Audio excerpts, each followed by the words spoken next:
a little bit, let's just say, real interesting around here with the new baby, which is a blessing, and then the boy that's running around, my grandson, whom I love dearly, but he is a handful and definitely needs a good. He needs to have a good father in his life. That's for sure. We're working on that, but we all pick up the slack where we can. But yeah, my granddaughter's absolutely gorgeous, and my grandson, he loves her. He's not as jealous as we thought he would be. He tried giving her his cars already, which that says a lot about him. And also, right off the bat, I want to thank again Tori from Tori Says on Twitch here, that movie last night. Uh, I was honestly thinking that when that creepy dude was coming up out of that, I was like, yeah, that is reminded me of Kurt Russell in The Thing when he was up in Antarctica, I believe it was. That was one of the first movies I'd ever seen uh, in juvenile hall, I believe it was, of that lady that I ended up meeting again at Teresa Burke's parents' house or her brother's house on Mercer Island at Thanksgiving. She was like, "What department did you?" I think she was the one that brought that in. It was on beta or VHS or something. But yeah, that was something else. But anyway, I also want to say, Melly, I apologize if you get the idea. Um, if I'm making you somehow feel like I'm browbeating you about the time frame and all my uh let's say unfruitful endeavors, my unfruitful attempts to get a hold of you. It has nothing to do with that at all. Not at all. Matter of fact, when I held this book up yesterday, I wasn't trying to go, oh, look, I got a little red book, a little black book I keep me poems in. I got a toothbrush and a comb. If I'm a good dog, they sometimes throw me a bony. Anyway, a little Pink Floyd just got thrown in there. But no, I wasn't trying to, hey, look, I got a little, I wanted to show you, and I just stopped right in mid swing because for the same reason why I'm explaining right now, why I've been praying ever since I got that impression that you think that's what's happening, and if I am, I will stand corrected. But I'm praying that you don't feel that that's what I'm doing, regardless of whatever becomes of us in the romantic sense. You'll always be my friend, and I'll support you, and of course we'll always know each other. You know, considering the road you're on, how could we not? So, with that being said, here's the thing about the address in the opening up the mail. You see, that was all premonition. That was all just prophetic stuff. That's really all. That's all that was. And I knew there was something there. I just, like I said, the Lord, he reveals things to me instantly, down the road, or things from the past come up. It's just you'd have to, and you will, we all will. Don't You guys, don't trip. Everything's going to be revealed. It already slowly is. That's the beautiful thing. It's not even like you have to even wait. You just become that. And so that's what I was going to show you, is that this is the address. This is, and I don't know. I want to believe you got all them letters, Millie. That I want to believe that. I didn't get one return to sender, so I just kept praying, and the Lord said, just keep sending them. But it's the PO box, the PO box 1954 19549, Austin, Texas 78760. And yeah, you know, so it's not that. I apologize again, and I prayed and prayed and prayed to go. Oh, but there's just, I'm learning as I go also that, just like Tori says, she like Tori says. Just like Tori says. God, I love that. She's so awesome. Just like she says, you know, I've never even really looked at that. I'm not getting off track, but just like she says, you just she's impatient, and that's my deal too, impatience. Oh, I've come such a long, long way. Oh, my children, they wouldn't be able to. They would have taken me over to that forest a long time ago. Now, as young adults, they would have got rid of my butt if it wasn't for the fact that I'd, got with the program and I'm becoming patience itself. That's what's it's the beginning of wisdom, and we have to adhere to that. It's not easy, but I wasn't trying to browbeat honey. How long does a man have to wait? Look, I'm not getting any dang younger. I mean, I am spiritually. I mean, it's kind of where I'll get new bodies. That's why I laugh when people say, "Well, what about me?" Well, you know the truth, and it makes you free by the exercising of your faith. That's all it is. You're getting a new body. It's all going to be restored. Oh, that's what people just don't realize. People, it's so exciting. Oh, it's just the most beautiful thing. Here, let me see what this. There we go. Oh yeah, no, that we want that right there. That's more directional. I like that. We're all getting new bodies, and some of it's already starting to happen. That's the beautiful thing. Just like, no, I never knew that could happen. I didn't know that could happen. I never did that because it was perverse in my mind somewhere doing something. And I hadn't been like that in years. That's why the Lord has entrusted me with what's happening now. But I didn't know that was possible. And I really believe it's the intent and motive behind all that, and the fact that who we're intended to be for one another. Now, if that changes, I don't know. I'm just going to pray that the Lord will restore and forgive. But he giggles and laughs and says, "Son, it's just like you marrying two women. It was the intent. You didn't know. You had no idea she was still alive. It's just people just love to legalize and complicate every dang thing when it comes to our Creator. That's what they like to do. They like want to confuse. They either want to complicate it so that you're too dumb to figure it out. The equation is just too great for you to even wrap your little brain around it. Just we've been given. It's so simple. It really, really is. And so yeah. Anyway, so sweetheart, please. And again, I'm not trying to paint you into a corner. I'm still gonna love and support you, and my future wife, which I hope that you are her. She'll have to understand that. It's like, see, this one here from a long time. She can't see. She can't seem to get that. So if you really loved me, you would understand that you'd want me to be happy, right? When you want me to be happy, no matter who I was with, if you really love me, I want her to be happy, but she doesn't love herself. So how's that going to happen?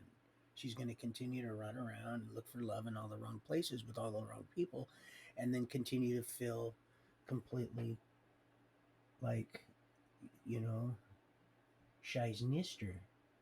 Let me say hello to you.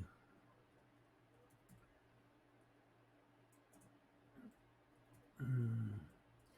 So that's the thing. I never, you just can't find happiness, and it's just not in the sex, but it is in the lovemaking when you become one. I mean, I seen it. So yeah, and if I was reading that right, and I could be wrong, there's a lot of crossfire going around. And when, like I said, when I reach, I get caught up in that fleshly. It's not, this is a. I'm navigating life myself at the same time, battling the evil one and trying to love everybody at the same time. You see, I wasn't able to do that because they stole not only my self worth and identity, but any hopes of any academic achievement and acceleration, so that I could become more palatable to people that might otherwise not even say, "Well, this guy's an idiot. He doesn't even have a friggin' GED." Which that's true, but the Lord is using the foolish to confound the wise, the least likely, the simple. That's what's happening. Hello. And hello. God, that movie was so awesome, man. Especially that aftermath. Well, when the kid went to bed, woo! The popcorn started to fly. But yeah, so I just want you to know, don't take it personal. But I know that happens, and like I said, I can't, and I just don't. I didn't realize just how. And this has nothing to do with you personally, but I just didn't realize how hard some women took rejection, even when there was no malice behind it. It was just like, hey, I'm not really interested, and that's just, oof. It's like, oh, you dirty dog.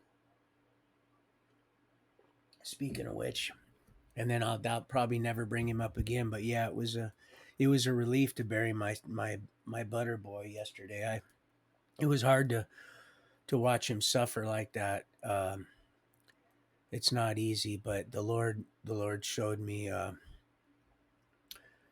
He showed me just what it was to have faith and exercise it, and it was over real, just almost on. Just it was like I was able to accompany him right there. It was amazing. I really never even experienced anything like that. It was the breath. That was it. Breath in and then breath out, right back to where it returned. And people say dogs don't go to heaven. Are you serious? Just because they don't have a soul at conscience, but they're here for a reason. Just people like to domesticate the wrong kind of animals, and they're not meant to be in aquariums or cages or zoos and stuff like that. So anyway, I wanted to say, Kenny, I love you, and I'm still praying for. Well, I pray for so many, and even the ones that I forget. One of the first things that I ask the Lord to help me with is to help me to emphasize those that I'm forgetting to pray for, because sometimes I have specific individuals that I really need to target focus prayer over. And just as there's people that are target focusing prayer over my life, and it's apparent, and I want to thank you for that, because the enemy has made sport of my life, tried to just destroy my sanity and outright kill me. And but we're not having any of that. No, we're not having any of that. So I didn't even know they had Johnny Walker Blue. I always thought they had red and black, of course, but not blue. And I'm thinking to myself, holy smokes, that stuff must be smooth. And oh yeah, the devil's like, oh, it's smooth, all right.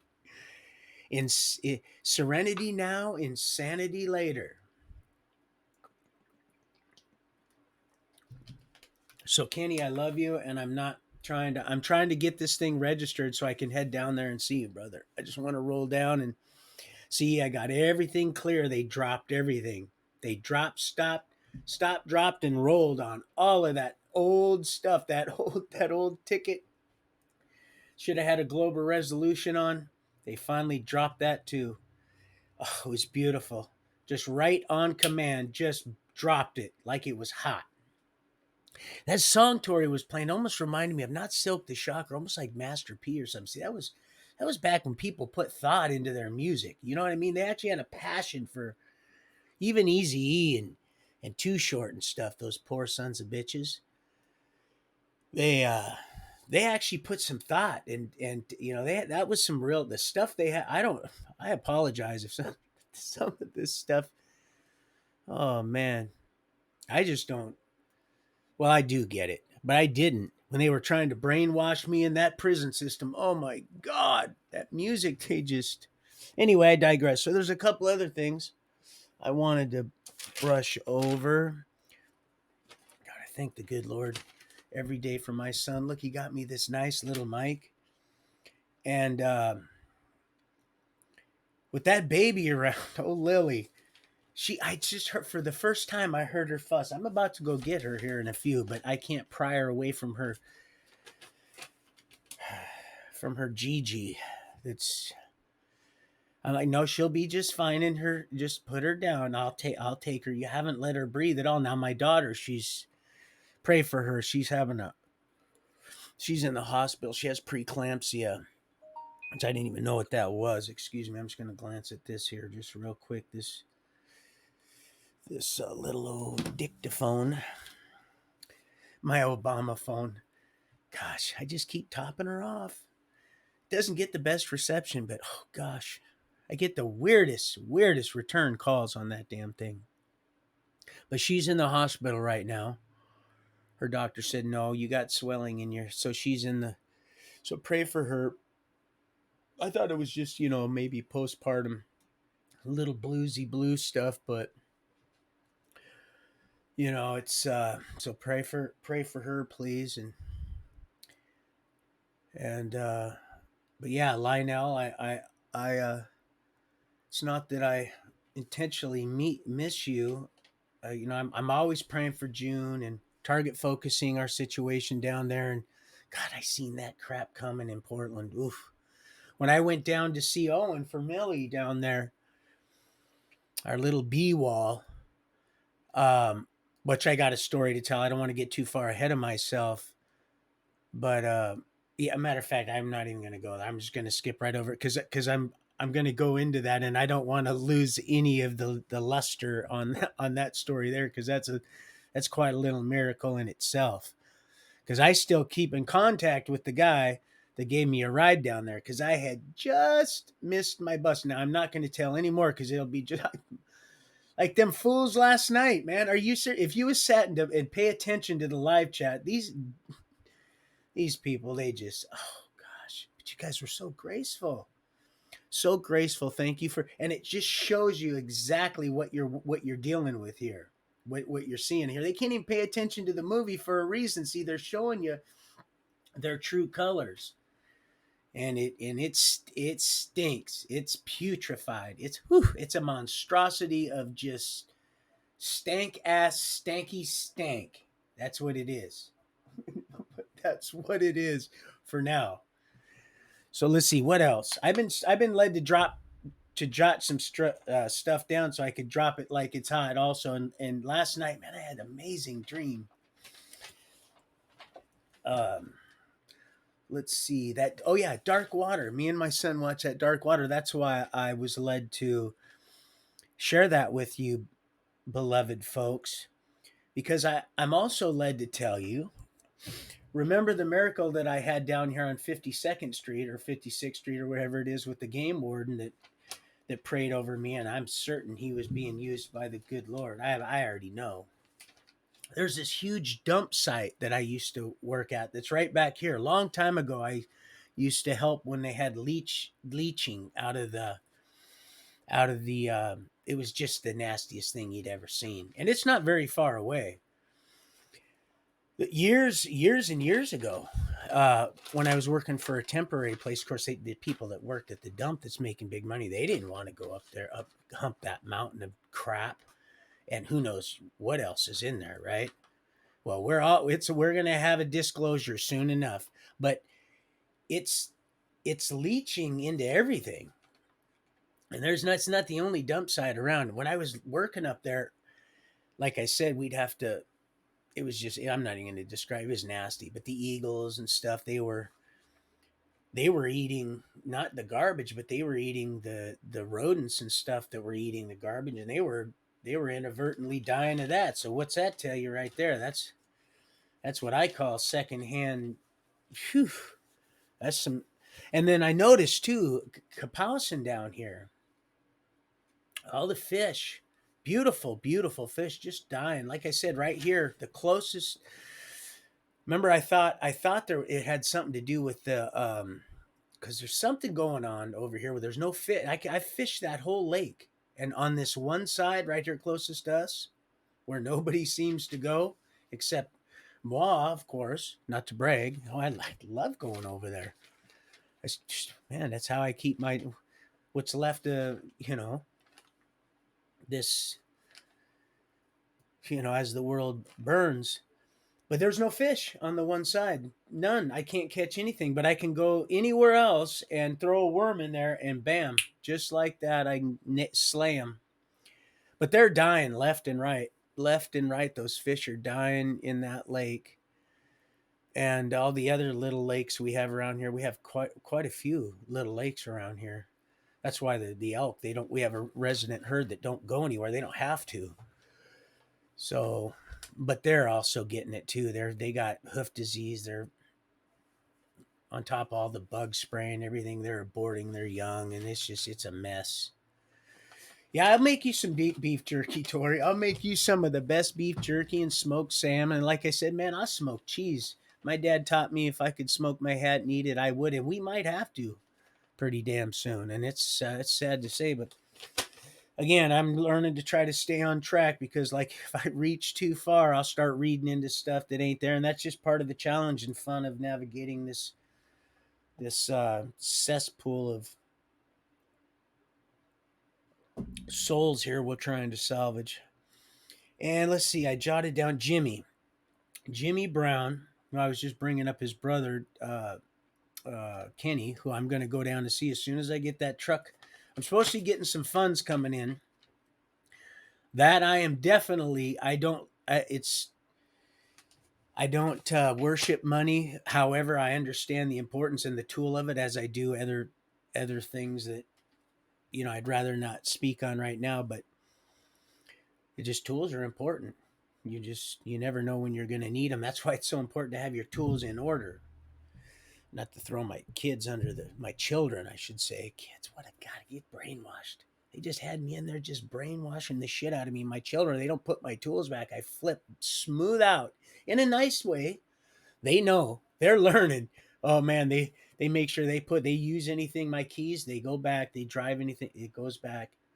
Even if it's not my deal and I'm driving somebody somewhere and I'm using it, if I can't find that, if it's not where they belong, I don't like that. I don't like it. There's an order of stuff. And you guys already know.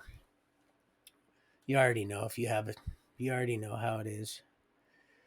So, but yeah, you'll never see an auto mechanic shop completely in disarray. If you do, it's not running too smooth. I just not any of the ones in my reality anyway.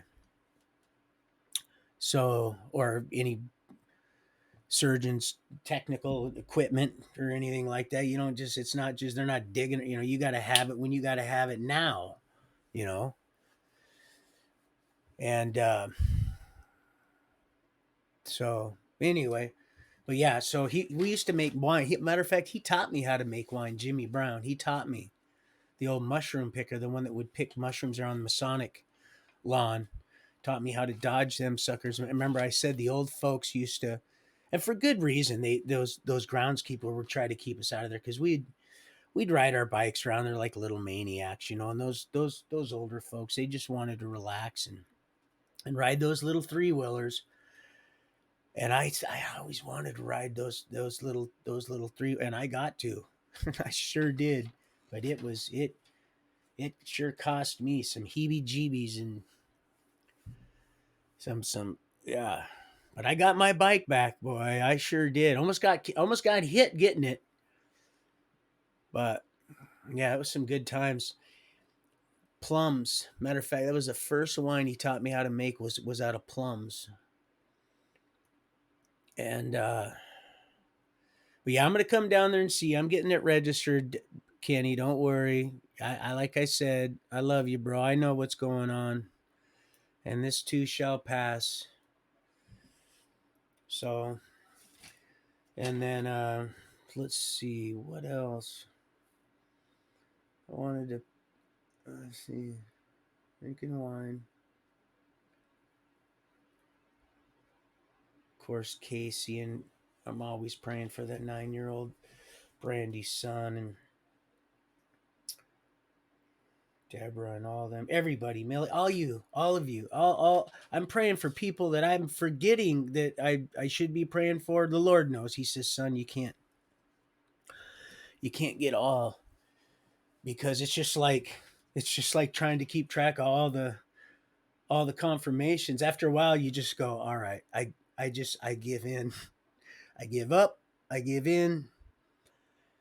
You got the will, and so I'm done saying to the potter, I'm done. I'm done looking for a fish big enough to swallow me up. And I told you that story about that skate I brought up, right? When me and Brett Kaufman were fishing. Another good friend of mine. Isn't that something? Right there. Another good friend of mine. Kenny, actually Thomas Brown, Kenny and Jimmy's brother. Renee and Sarah and all them good friends, really really good friends. But we just kind of a lot of people we just get separated after a while, you know. But they're always in my hat. I think about them now and again. It's the only thing I can do to eke out when I start getting just a little bit discouraged. I have to go back to the I have to go back to the beginning of the book, and I have to start at the top, and I have to start and go, okay, all right, I understand now.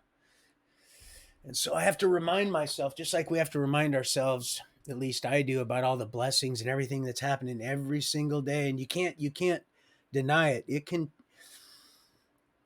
can fool some of the people some of the time, and not all the people all the time, and that's becoming less and less achievable for it. And then don't like it because more and more people are exercising faith, and what's happening is it's flipping out because it knows that Jesus, because it doesn't really care about you. It just doesn't want our Creator to be able to recognize. It doesn't want him to recognize you as part of him, because like I said, he created us in his image. And what I seen, I that's an amazing thing to know that our heavenly Father loves us enough to create us in something that he wants to. Oh heck no, that's not happening.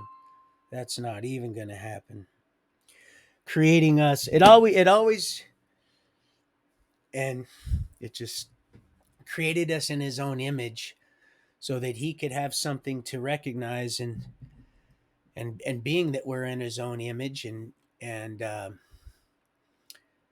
eyes are the window to the soul, all this stuff that everybody is, and most of you already know, this isn't CGI. This has nothing to do. What you're seeing is real. What you're sensing is all real. That's part of his character also. He loves us enough to create us in his own image, and that's why it's so important that we seek his truth through. Well, we are truth. We really are. We're a piece of that until sin was found in us. So it's, as long as you're just, God knows your heart, because he recognizes himself in his creation. He created us for a purpose, to glorify him, to praise him forever, so that we could also be extolled and glorified and praised. We're all just one big family. That's really what this is about. I thought it was some twisted little game, this, gosh, why would you allow any of this, any unnecessary suffering to go? There's all this suffering now. I'm starting to see this suffering. You're allowing me to see this. Why wouldn't you? And he says, well, because they're souls. And the more people that cry out, I wish for none to perish. I created you in my image. I love each and every one of you, even these fools they know not what they do. We're not we're not asking for forgiveness for their sins. We're asking God to forgive them, for they know not what they're fixing to get into. And so we're working real hard on trying to light this lamp in them so they understand who they're, the truth that they were created to be. And so, and that when I mean be, I mean be. And those bees are more important than you think. It's sweet to some and bitter to others. He wants to recognize. Isn't that nice that he could have created anything in whatever image, but he created us in his image. He didn't even create the angels in his image. But people don't realize this, but he created them for us. He created them for themselves. He said if it weren't for us, the rocks, the rocks would cry out. Well, because people, well, it's all of water. It's all natural. It's anything that's inanimate. That's possession stuff. You might as well forget that. Where the store up your treasures where the rust and the moths ain't going to get to it. See, people don't realize they're well, they do, and that's the other thing I want to bring up. that I didn't plan on, but here we go. So there's supposed to be this race that is just hunter and gatherer, and I understand that, and that almost it rings of this, it has a ring of truth. However, I also have it in my heart to believe that every single person, no matter how lacking of knowledge they might be, can't deny that what they're experiencing doesn't come from a creator that is uh, above its own intelligence pay grade. And that if we are, and if we start to dig around a little bit in one of the oldest, best,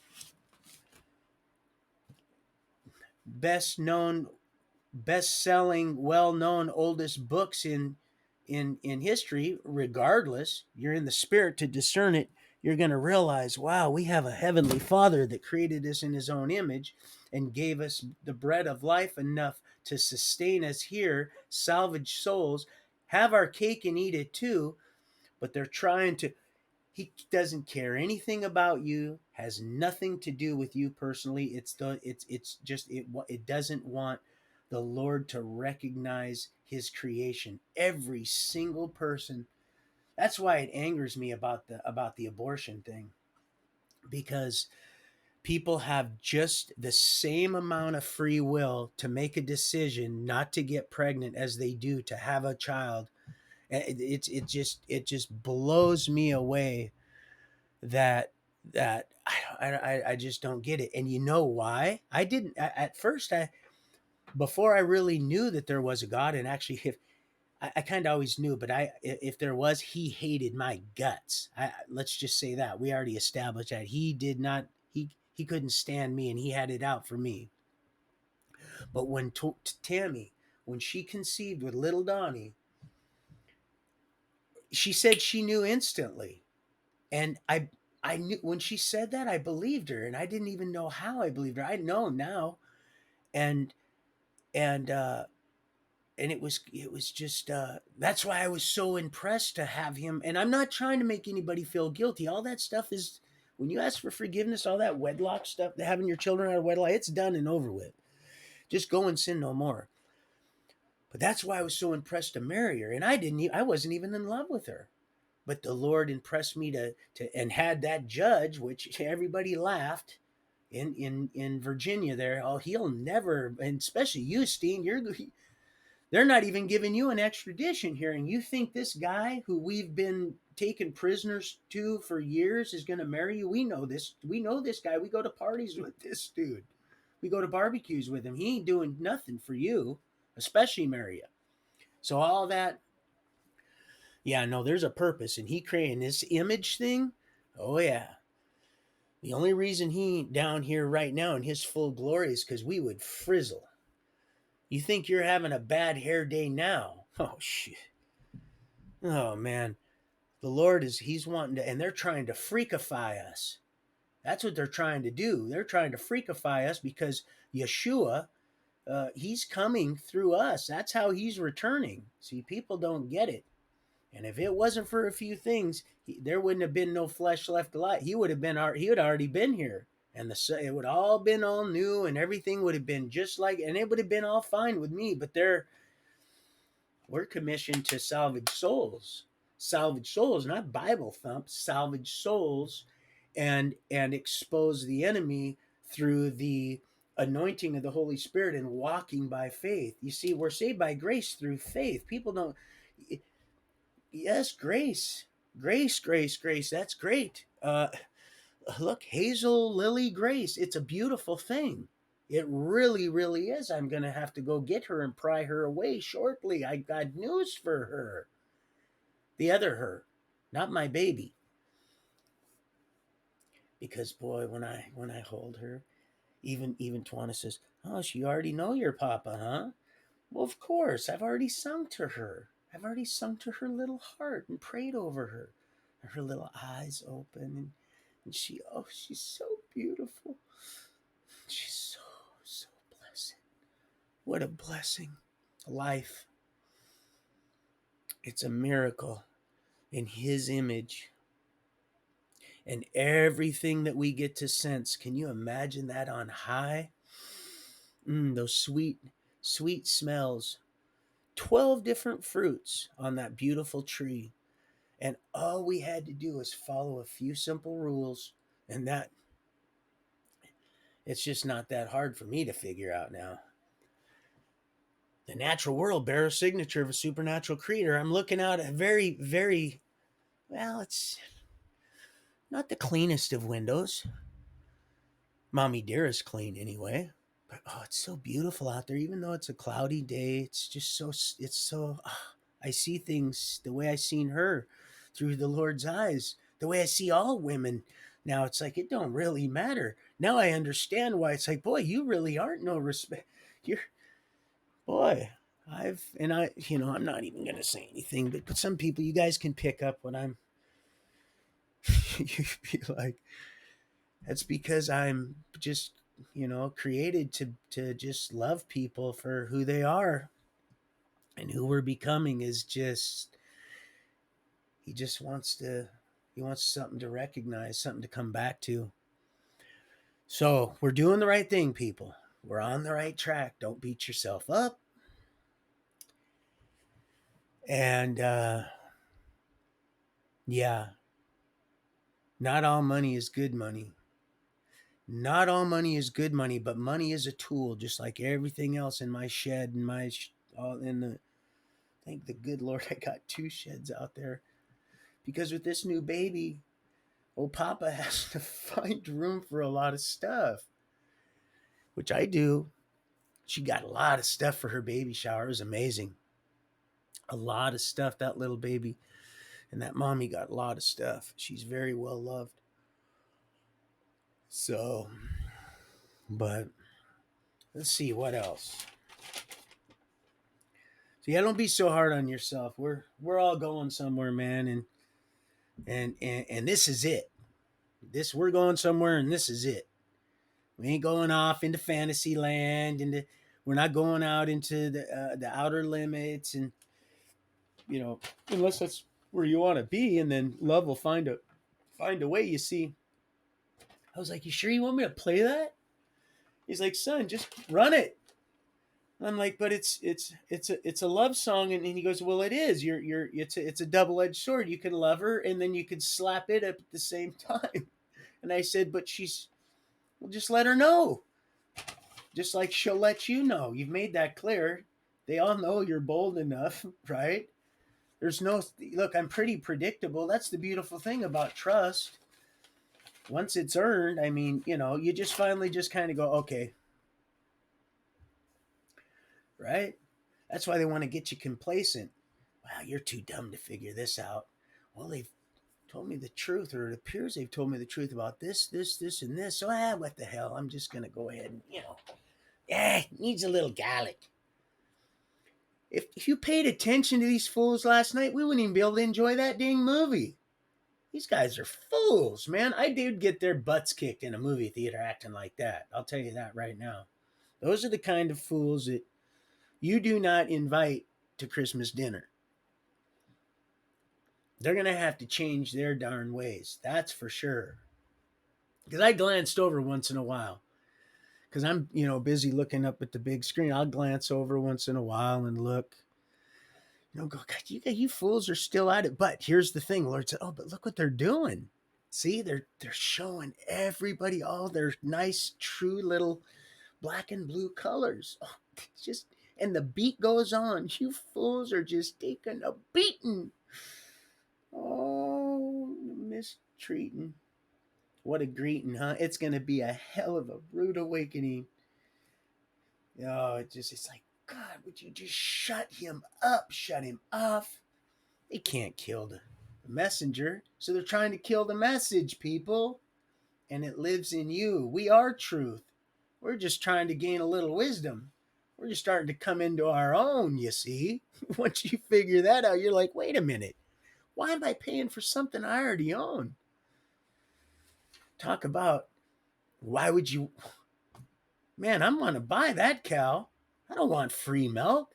You know what it says? That stolen bread is sweet just for a second, man, but it comes with some hellish consequences.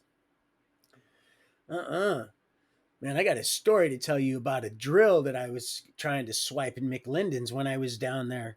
Remember I told you about Rusty's mom? Jimmy Lou is her, or Jimmy, her, yes, there is. Her mom's name is Jimmy Lou, Jimmy something.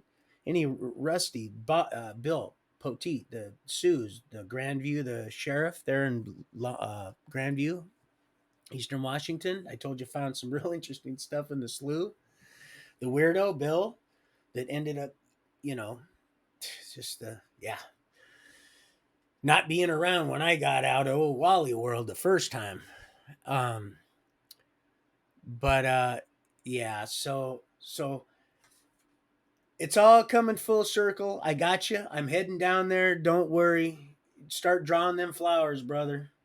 Those schools are nice. You're an awesome artist, but and I know that little place is it starts to get to you after a while. You look around, you think, God, man, is this shit ever gonna change? And it will. It's gonna. Don't get fooled. Don't start getting don't let it get up here into your head, man, because where the head goes, the body follows. And if it can get up there and lie to you, boy, oh boy, it'll have you just chasing its tail. You don't want that. We're going the other way. So I'll be down there. I'm heading down there, and I'm gonna stop off. I'm gonna try a couple more times to see my nephews, Andrew and Anthony, down there on my way because it's just right on down. So yeah, some beautiful things are starting to happen. I got this attorney that's supposed to call me back on this tort claim. It's a simple little claim, but I'm learning. I understand why these attorneys get paid so much money, man. They really earn their money when it comes to all that riffraff. They got to go through all them damn books and stuff. I had a really nice leather bag. I've had many old law books, first editions. Not really extremely rare or worth a lot, but just some of the stuff that's in there. You know, it's this. They definitely I understand why there's each attorney has their own specific thing. It's like Lee and Leslie Keno from Antique Roadshow. I understand now why they just deal with just furniture. There's just so much to know that you'd be lost in the applesauce trying to gain all the information that you wouldn't have enough time in our little 120-year life, expansion, our life, our little timeline we're given now. That's something. Back in the days, they were given 6, 7, 800 years. Phew. But now I think I understand. I'm starting to understand why it is we're only given because you know, there's only so much to do now. It's done. Everything's done dead or it's dying. There's not. What am I going to snorkel until we get it completely, just touched up and ready for, you know. Man, I've been wanting to snorkel that Great Barrier Reef for years. I sat when I was a kid in that juvenile prison, man. I just got lost in those National Geographics. Yes, I looked at the old girl with the. Yes, I did. Like I said, yeah, the Lord didn't raise no freak. But I sure had a lot of friends that were, they were fond of the Twinkie. I'm not gonna lie, and I loved them. I didn't have to like the kind of, I didn't have to like what, but if I like somebody, I like somebody. Like I said, I like people that can't stand me. I'm certain of it, but that's not going to keep God from loving us. It's just not. There's nothing that'll separate the love of God. The only thing that'll keep us from paradise is our free will. Just like them foolish virgins and that oil, just like those old olive trees I had on my property back there on God's way. Boy,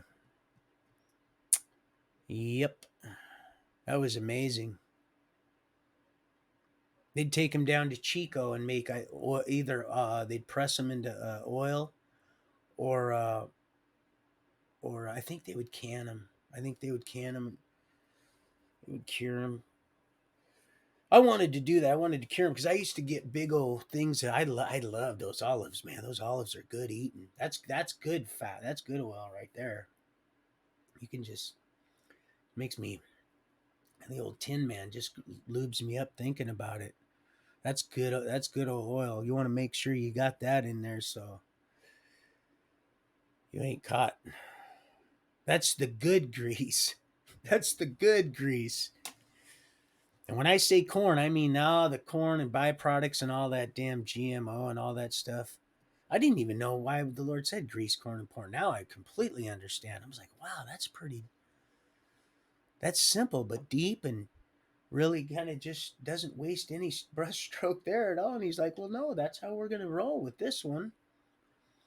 Unless, of course, you want to just go ahead and you want to just fiddle around snorkeling in the sound there until, you want to just go ahead and bury your talent.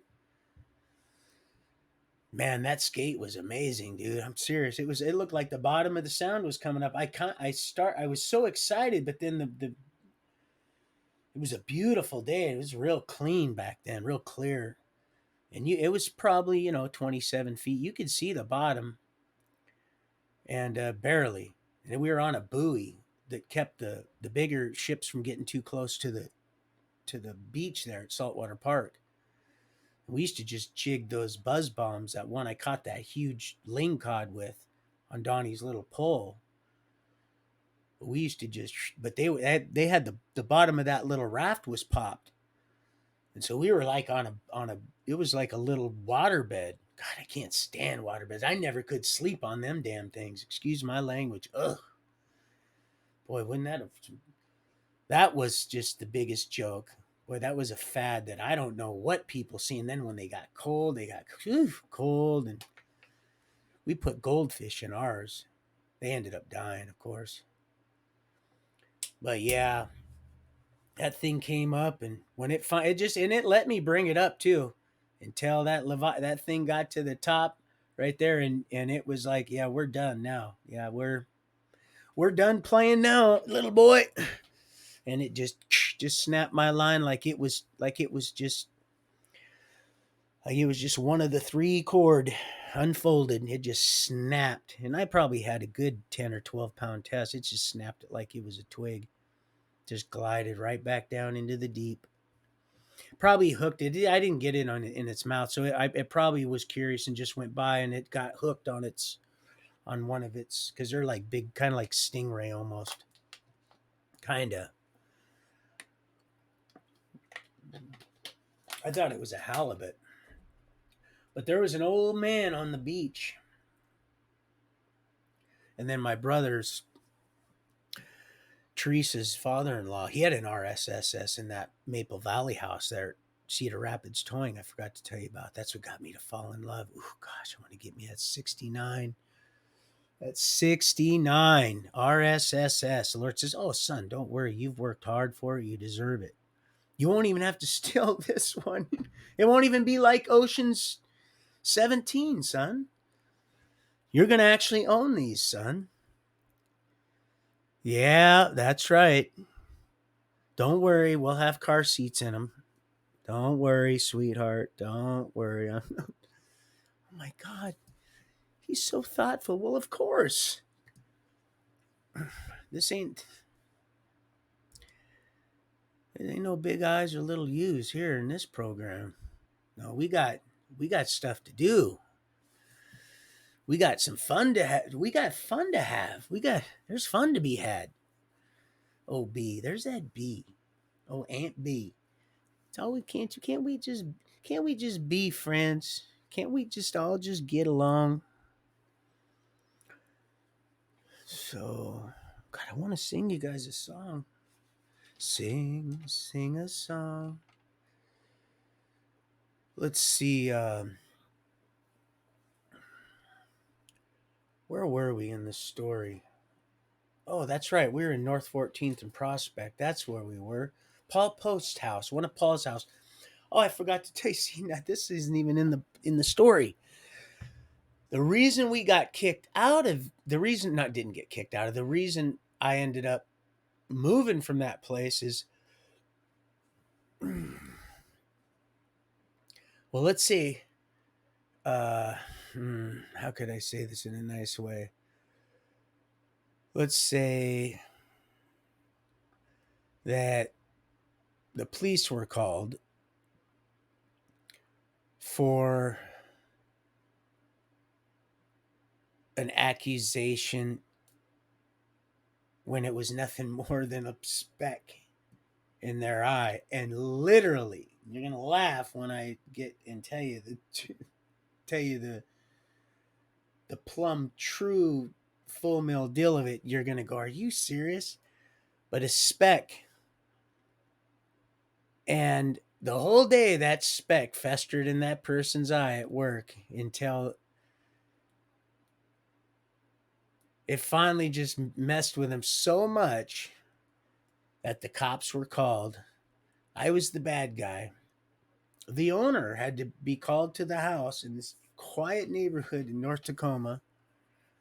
And old Paul run comes up and they said, would you please unlock this door? We have a guy up here with his son and there's a domestic deal. And I was gone. Mm-mm. Oh, yeah. Oh, no. So he says, so what's going on? And they told him. And he says, so there's, and so, and he says, well, I'm not going to do that. He goes, I can clearly see him right here, which I was standing right there at the window with the window open. And my son was just fine. And he was talking to me. He goes, we're talking to his son. Everything's just fine. He says, I'm not opening that door for you. Oh, they didn't really like him too much, Tacoma PD. I got a lot of really, I got some stories to tell you about old Wonder Woman, I call her.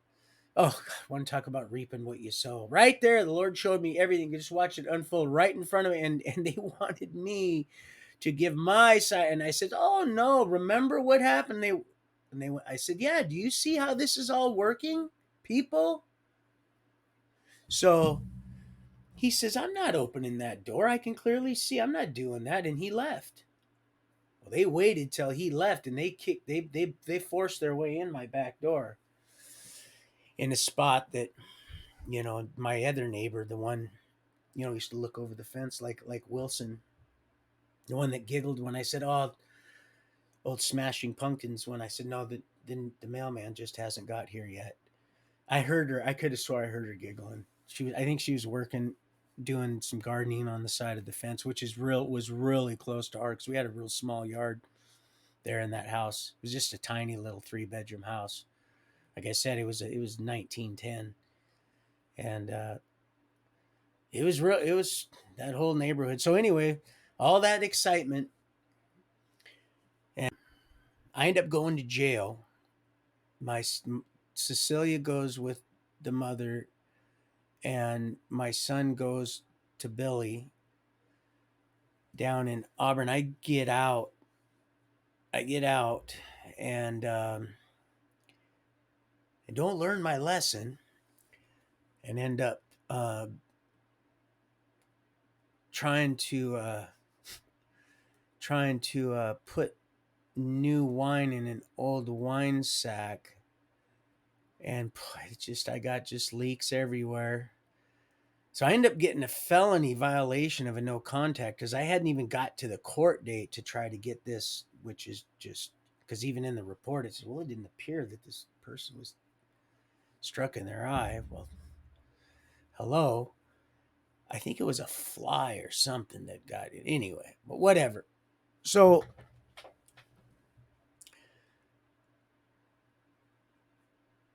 I didn't I didn't even let the paint dry there, and it was getting tore down. The devil will do that. I've seen it happen. It's amazing. If you you need to be careful, people. You run. There is one thing to stick it out and not give up, and there's another thing to just. But if you don't know the truth, yep. If you don't know the truth and exercise it, just like my level, it never fails me. It always finds its level. You don't know. You'll stay in that like a dog. Oh, merry go round and round. You want to talk about the definition of insanity? They love to mock with that tongue out and that throat like an open grave, just open and stuck out. For now, now they're being mocked. So here I am, RJC. There's that regional justice center. I told you we're gonna make some big, some bold circles, some intricate. You remember that little toy you used to get? You put like the little spacely sprocket in, and you do the what was that? What was that? Etch a sketch? Was it not an etch a sketch? That was that little sand thing. What was that thing that had all the different things in it? You'd make all the God, I forgot. What was it? Then you had the different colored pen, and you would make all the, you know, I forgot anyway, it just all this inner working mess that's finding its level now. It's finding its level. It's all it is. Just the word, being a good host, and all the scales start to fall, and you're like, wow, that really does taste sweet. It's no longer bitter. I'm starting to understand things that I really didn't want to understand. I don't necessarily like them, but the truth is the truth. And so, and again, I try not to read too much into because, and when I'm wrong, I learn and I realize, okay, it was okay to be wrong. Now it's just, I just don't want to step in that turd again because that's, oof. So, so yeah, felony. And you sit there for 90 days. You sit there for 90 days. 60, actually. It's 90 if you're out on appeal. That's right. 60 because you have the state of Washington has a speedy trial rights. They're supposed to. They've gotten a little better on that. But what they do is they try to wear your ass down, is what they do. Because you can't call anybody. I've seen it so many times. They just got a button. You just see them. People that have, which we'll get to the story of the guy that drove me down there because I missed the bus that I really didn't miss, but Satan didn't want me to get on it to go see Owen down there at the Patriot rally. So for Millie, it's all just a big old circle. But 90 days domestic or 60 days speedy trial. So they try to wear you out. You can't call anybody significant because then you got a 3-party contact and it's a felony violation. And, you can't. And then they got advocates going to try to, you sure it wasn't a, you sure it wasn't an ice pick that hit you in your eye, sweetheart? No, I thought it was a bee or a fly or something that came through the window or something on my way. I know. I mean, are you really sure it wasn't a? And so, and then you tell this guy, your attorney, hey, look, man, I'm not guilty of anything. I'm not pleading to nothing. Don't you get it? Well, you got a significant record here. And I said, well, that's all bullshit too. Excuse my language. I says, who the hell are you? Well, why don't you sit down? I said, I'm not sitting down. You and I aren't friends. You're not my buddy.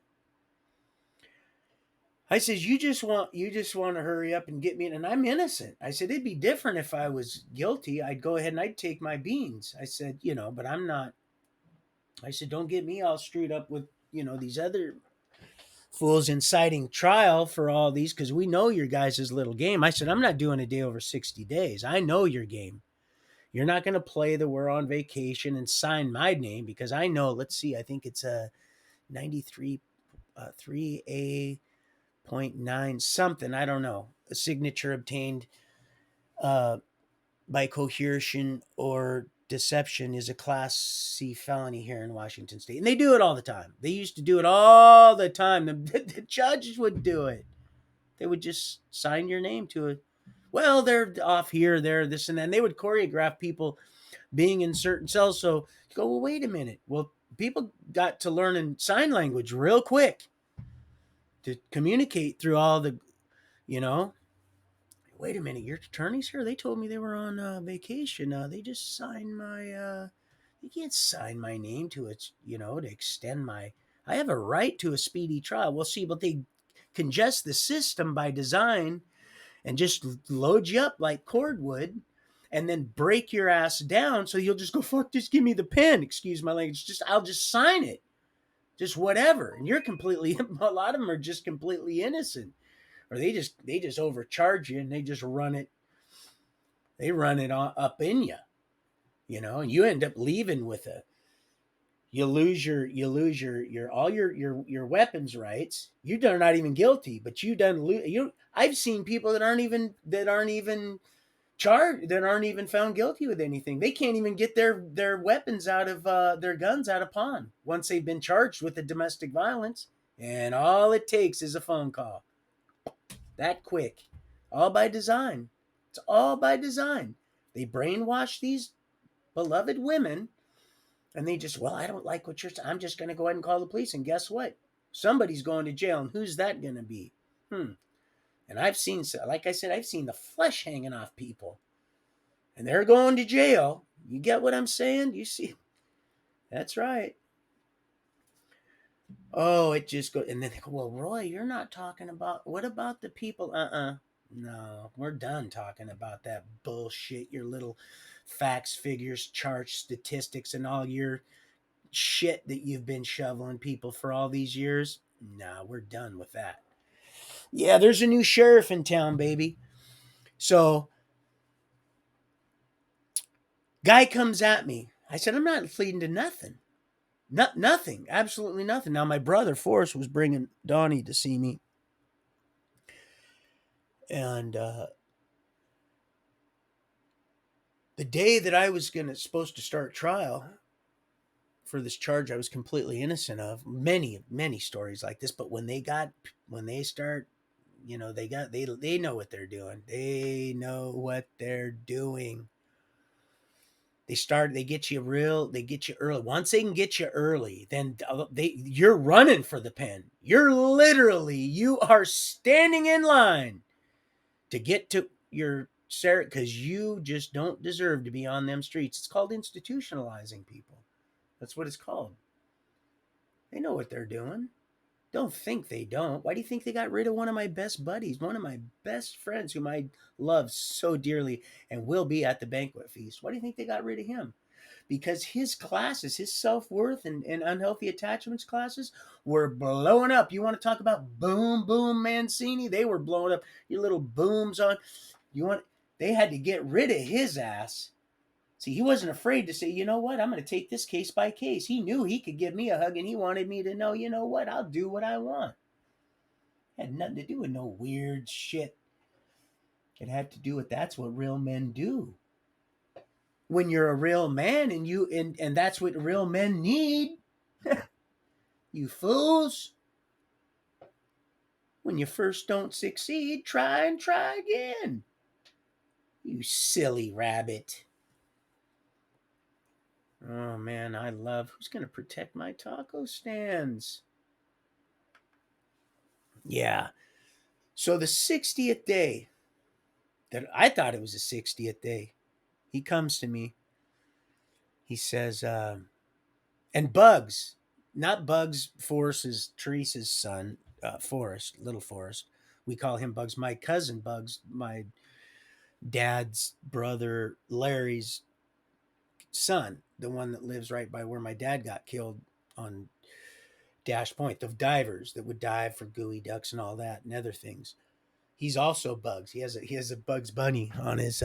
He's doing real good. He got off the dope, and he's got a tow company up in Kent East Hill somewhere.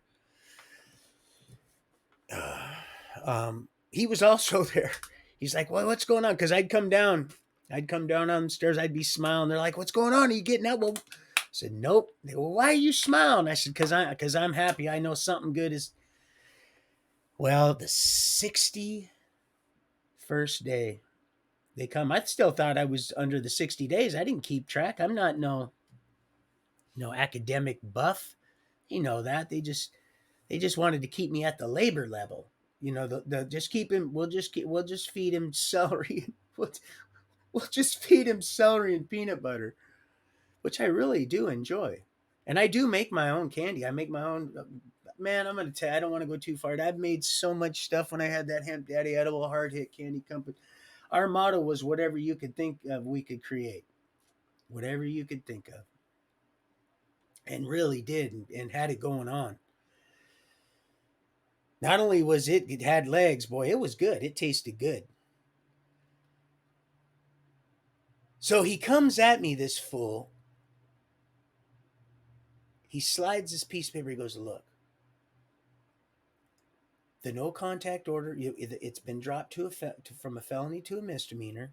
This is the best deal I can get for you.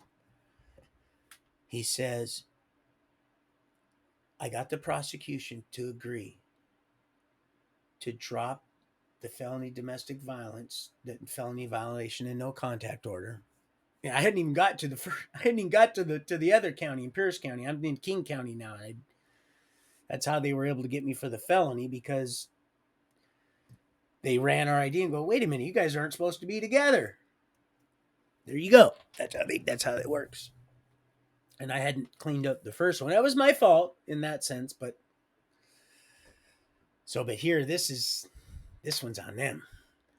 He says, so just we've got the felony's dropped. Okay. You said you're innocent, and you're right. They agree. So we've dropped the misdemeanor felony to a misdemeanor. All you have to do, you have to go to anger management class, alcohol assessment. What else was the other one? Domestic violence something. And anyway, it was definitely they were rolling up a fifi for old little Donnie Steen. They wanted me to just go to town on this thing. And you'll get out today. And I said, well, that's not possible, because I got a warrant in Pierce County. Now I've been here and I missed the court date now, because I've already violated that. Now I'm in jail, and and there's a warrant. I know there's a warrant, because you can have the guard, if he likes you, run your name. Yeah, you got a warrant out of Pierce County. And I'm like, yeah, I knew them. Because I missed the court date, the original one for the quote socking her in her eye, which the cop even said in the report, it didn't appear she was socked in her eye. Well, no, her head would have exploded. I don't do that. Never have. Never been into. Remember? Because I never liked the punk that beat up on his girl. So, I know, baby. So I ended up signing this crap, and I swear, of course, I'm not going to swear on anything. You just know. I heard this voice. Oh, I've got so accustomed to this symphonic, harmonious, this beautiful, aromatic voice. It's just like an orchestra of angelic, like a goddess almost, just singing to my heart. And it said, son, no, don't do it. It was like when they said here, when I was in here, are you sure you don't want us to? Because we can find out what's going on. If we just need a little of your blood. I said, no. I said, you got enough of my blood, baby. You drew first blood. That's why we're in this damn mess. It all started with one damn bite. And that's why we're in this pickle. But we're cleaning house, top to bottom. That's how you clean some. You want something done right, you got to go top to bottom. Now I'm working on that, because I'm not mommy dearest.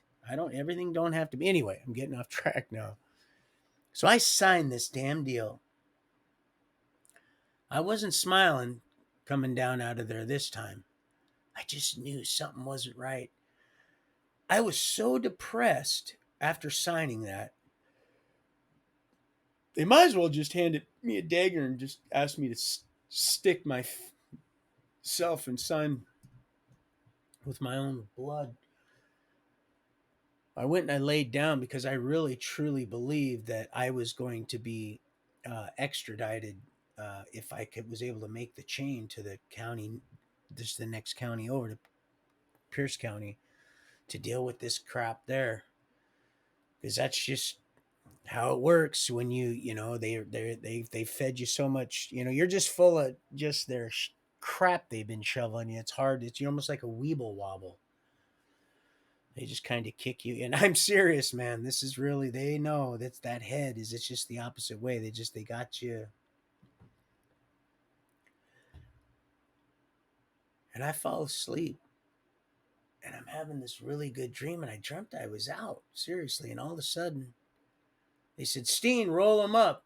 And I'm thinking, well, there's the chain. I knew they need the bed space. They're hurry because they're in no hurry, man. They'll have you sit there and they'll just tick it out and they'll get money from the government and all the taxpayers and tick, tick, tick, tick, tick.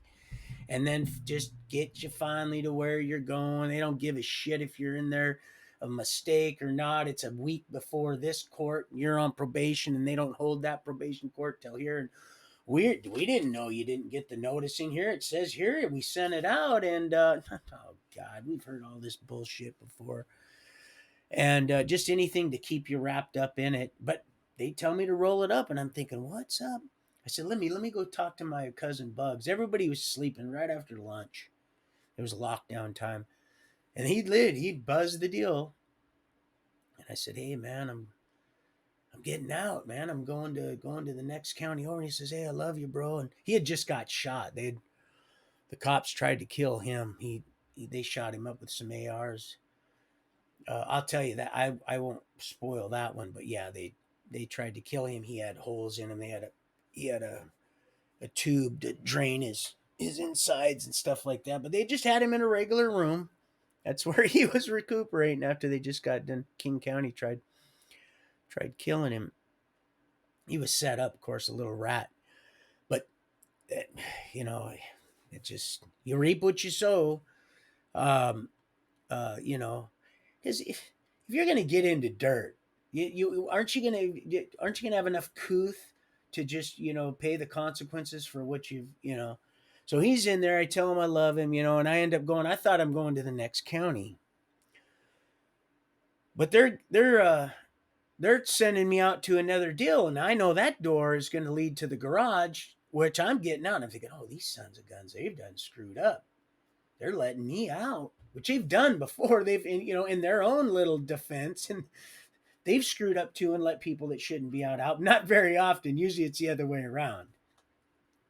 And I've gotten lost in the system. I'll tell you about the time I was at Nerf in King County and was lost in there, and they didn't want me to sue them. They had me out of there so damn quick. They literally went in there. They rolled my stuff up for me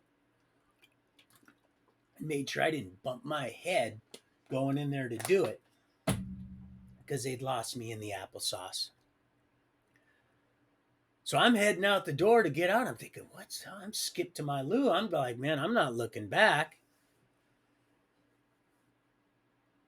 I get out, and there's Tawana with the two kids, and they're all, and she's like, I'm all like, hey, man.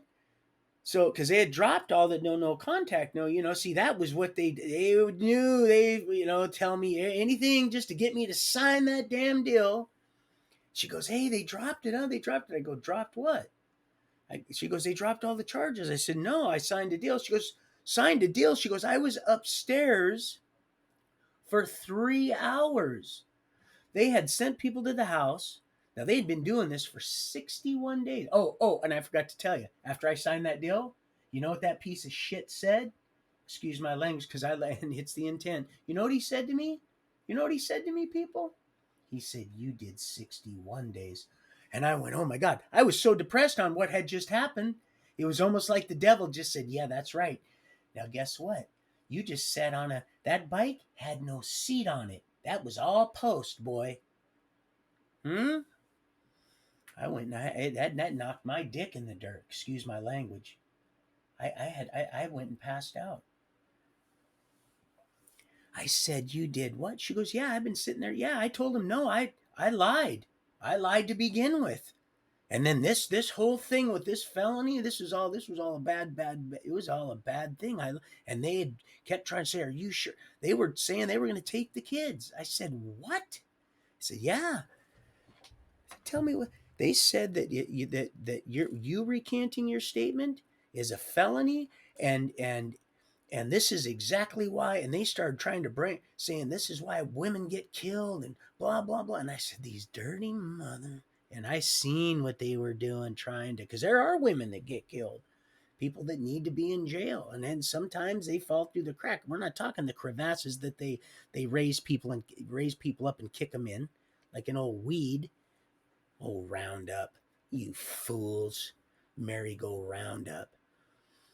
I said, "Are you serious?" She goes, "Yeah, 3 hours."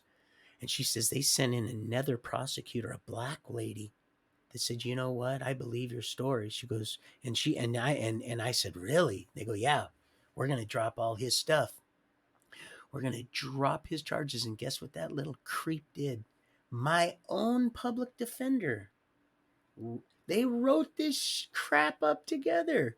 They sat there and probably did who knows what with each other, why they giggled and laughed and came up with this plea bargain. And then I went ahead and bid on it. And then he said right after I signed it, "This is what my own attorney." And then I can tell you a story about sending him to the pin chin. Oh boy. When you got a prosecutor that's a prosecutor for more than, they use it to cut their teeth on the ins and outs of the court system, and then they move up out of it. Because if a law firm ain't getting them, or they're starting their own, something is fishy. Something ain't right. Now, I don't know. Maybe there's some good, like Don Wagner, the one that pulled my file. And she says, "I thought that was you, Roy, Donnie. You're one of the reasons why." Now, I don't know. Maybe in that case, but I don't know. It's just the craziest thing. So here I am. I get out. I got all these classes I got to go through. And then I get Nadine Wallace. Yeah, I'm going to say her name. Now, this is one of the most evilest probation officers I've ever met in my life. I've woke up to her going through my trash can. She didn't like it they dropped that no contact order. She didn't like it that I was with my family. Remember, I used to take my little baby girl because Tawana was working, my son's at school, and I was strolled her down there while I'd check in, and I could just see her. She'd look at her, and my daughter was upset. She was sensing that this lady was evil as all hell. The whole place was evil. Most of them were all evil. All them damn probation officers. Who knows what they were doing? And I know some of you might think, "But that's not me." Well, you know what? I don't know. You might want to re-examine, go through your closet. You might want to donate to the Goodwill. You might want to re-examine a few things. Look around and, check out your environment. Consider a few sources, will you? So, but yeah, man, she was just, and I said, "Oh no, this is my friend." And she was like, "I'm not your friend." I could see her. She was like, "I'm not your friend." And I wonder why she always wore a bulletproof vest. She was one of the first probation officers in the state of Washington to ever have to wear a bulletproof vest. This woman had more death threats on her. And I understand why now. I really do. You're going through somebody's trash. She tried so hard, man. If it wasn't for the Lord speaking to me, and this, I'm going to say it, to have me get them guns out of my house the night before, call my brother and have him come get them. That's right. You can go kiss my ass. Had me get those out of my house. The next day, she had the Pacific Police kicking my door in. That's right. That's exactly right. That's how I actually got to that deal with that no contact order. That's how I got there. Because my mom bailed me out of jail because she asked Donnie. He didn't hit her. No, no, Grandma. So she bailed me out. Well, she revoked my bail. They said, "We can't do it. He hasn't missed his court date." Well, I did once I was in jail. See, just a twisted little complicated little world that it wants you to live in. And these are people that say they love you, right? These are people that. And then while I was in jail, My cousin Jeffy. That's right, Dee Dee. Crystal Nyland, the one that was at the courthouse when I turned myself over to the dragon. We'll get to that. Don't want a spoiler alert. There she was in all her glory. That's Jeffy's, that's her uncle, Jeffy. Billy was trying to set one up with him. Why she's cheating on Bill, one of the other Bills. Crazy. What a mess. What a mess. But good thing. Good thing for forgiveness. Because I'll tell you what, it's not even so much for them as it's for you. Because if it wasn't for forgiveness, we would all be in quite the pickle. Miss Pickle. Used to call her Miss Pickle too. She used to, in uh, anti voodoo, they'd all want her to read her tarot cards. My mom. It's like, you guys are fools, man. How did I don't understand how one woman could have so many people brainwashed. I mean, I'm talking brainwashed. Sorry, you are talking about a serious thing.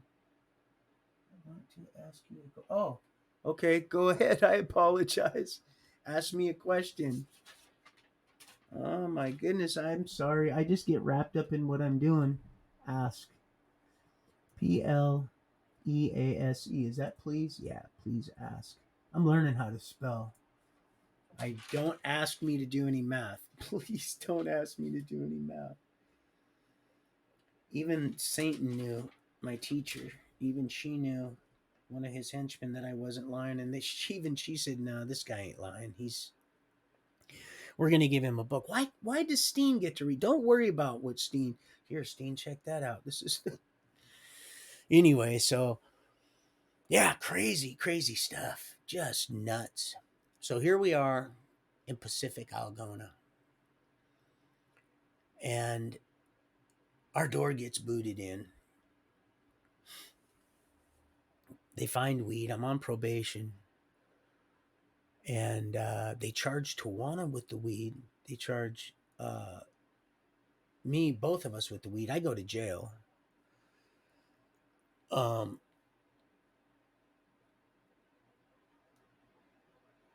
and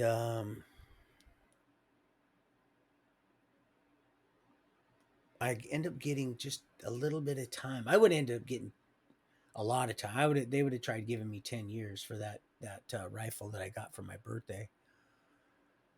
Or maybe it was for Christmas. It was something. It was a crackdown. It was a vintage crackdown 30-06 single shot. It was a nice old rifle that I had been wanting. And so but something told me to get that out of there. They went through my everywhere. They went through my attic and everything. It was Satan. Matter of fact, Algona police, they were Pacific police, they were trying to hurt me. They were trying to as me a Rain Man. They pulled and hit me and pulled and hurt my. But yeah, they tried to. Oh, you got a high pain tolerance, huh? And I said, no, you're just a pussy. They all started laughing. I had to actually help him get the cuffs on me. I kid you not. When they took me down to King County Jail, because they didn't house you in that little jail there. It was I lived right behind the police station there in Pacific Algona. It was Pacific actually. It was part the it was half the little tiny police station and half fire station. But when I got downtown Seattle, I had to tell the guy, the jailers, because they couldn't get the cuffs on. I said, yeah, I actually had to put them on. And they're all laughing. And this guy's turning red, this Pacific police, because I'm just ribbing the shit out of him. And the guys that know me in booking here, they're laughing because they know. They already know I probably really did have to get the cuffs on. And I got God's my judge and witness. I really did. So I said, yeah, I actually had to help him click the thing down for whatever reason. He was having issues, and they knew I wasn't lying because of the way the guy was acting. It was beautiful. Right over home plate. Just if you want to talk about a beautiful softball pitch, and it had no sodomite nothing on it. Okay, so if you want, obey, can you? I want to ask you a question.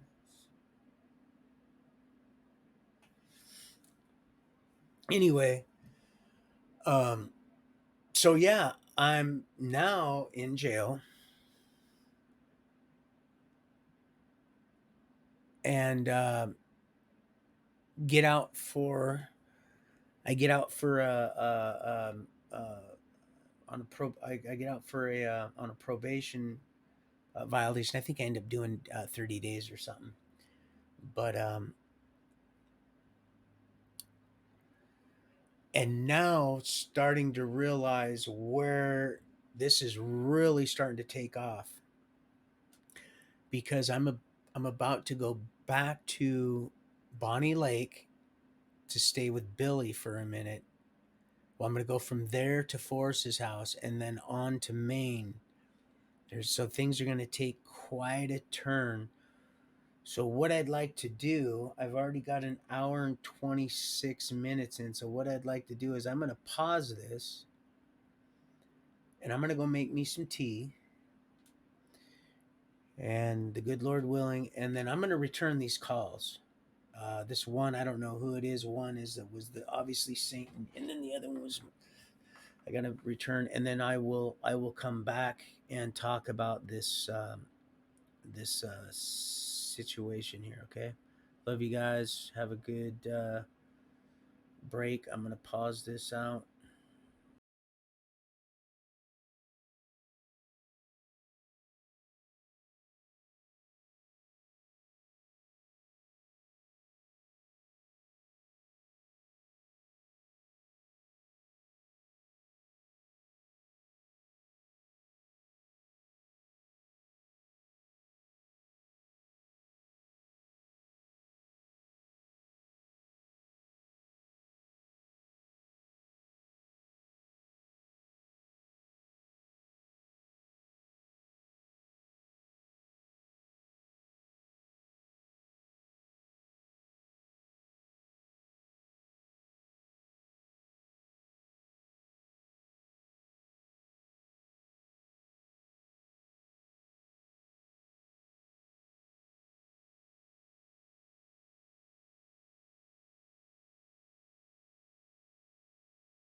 And we're back. I apologize, people. Actually, that was a call from my attorney and then another interruption. So I apologize about that. Um anyway, I also apologize here. I'm seeing here as I read earlier, I'm still learning how to I'll pay more closer attention to the what's being said here. So I apologize about that also.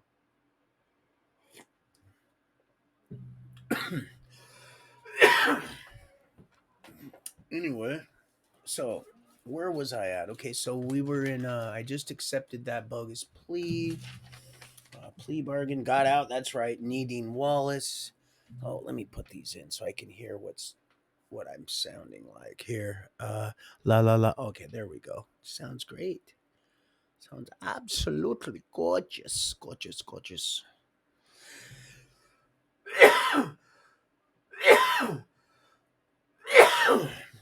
Pardon me. Anyway, so I just got off the phone with the attorney. Had left a message, and it was one of the two calls I got, and he's wanting to know about um they're doing a study on people that are supposedly doing a study keeping track on people that have been unlawfully imprisoned. Boy, that's gonna be one extensive study for now. Anyway, so so yeah, so I take that bargain. I get on probation, go to jail, 30 days for the weed. I end up doing some labor work, doing a bunch of that. Uh, and cashing my check in Auburn because I was living in Pacific, like I said at the time. I had Cecilia was just starting. Uh, she was just she was going to school. So to want to go to work, Donnie and her and Donnie and Cecilia to school. And I would go to labor ready or labor works, depending on who was sending out consistently. And usually I would get sent out because I was a pretty good worker. I always get repeat work. And I'll take her as soon as she's done fussing. And so, yeah, I was cashing a check one night at Doodad's down in Auburn. It was the last bus. I was catching a bus. Just got done working. I usually would cash my. They'd give you a check at the labor place, and I'd cash it at the tavern. The taverns would. Matter of fact, believe it or not, the taverns that my dad was at when he backed into the I won't say which club, the bikers, and was on that line of taverns. There used to be a bunch of Doodads, the Mecca, Jade Dragon, a few others. We would there a bunch of them downtown Auburn. Well, anyway, there's a little shuttle bus that would make its last run into Pacific, Algona area, where Tim's Cascade chips are made. Pardon me. And so I was cashing my check, and I'm leaving the tavern. I'd had a couple few beers. I was drunk. I was going to catch the last bus to Clarkstown. I was going to catch the last one out, and this guy in this blue Suburban, this black dude, he says, "Hey man, you know where I can get some coke?" And I says, I was actually with the guy that was going to go to the bus stop with me, Dean, and and he was gonna head the other on another bus the other way. Um, he also worked with me at the labor place now and again, and I looked at Dean. I says, "Hey, you want to go and get him?" Because we knew people in there that. Well, anyway, long and short, uh, I was involved in an undercover buy, which I should have known because the cop shop is literally a block away, 1 block from these taverns. The cop shop, the Auburn Police Department's still in the same spot it's always been in. The taverns have closed up, but it literally not even a block away. And they all back then, they all the undercovers and stuff, they had these blue Suburbans. Well, I was about ready to hand the guy the stuff. He didn't give me the money, but I was about to hand him the stuff, and the driver was a white guy, and I seen the equipment, the radio and stuff in there, and I went, "Oh no!" And I handed him the. He was going to give me the money. I said, "No, this one's on you." And I think it was just a $20. Dean actually went and got him the stuff and handed it to me, and I handed it to them. Well, these cops came paratrooping out of the sky. They were they were rappelling out of the buildings next to us. And anyway, I went to jail and was on probation with that Nadine Wallace.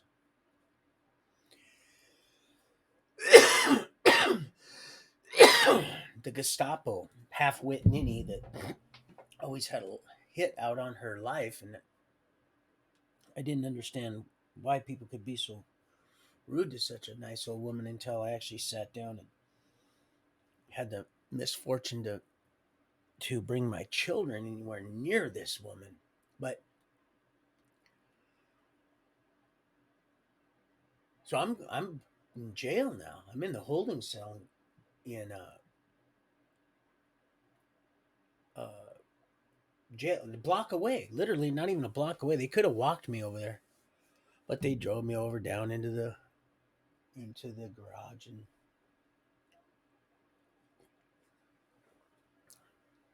oh, and I apologize about waiting so long for the to come back on. Hopefully, there's a way you can just skip to the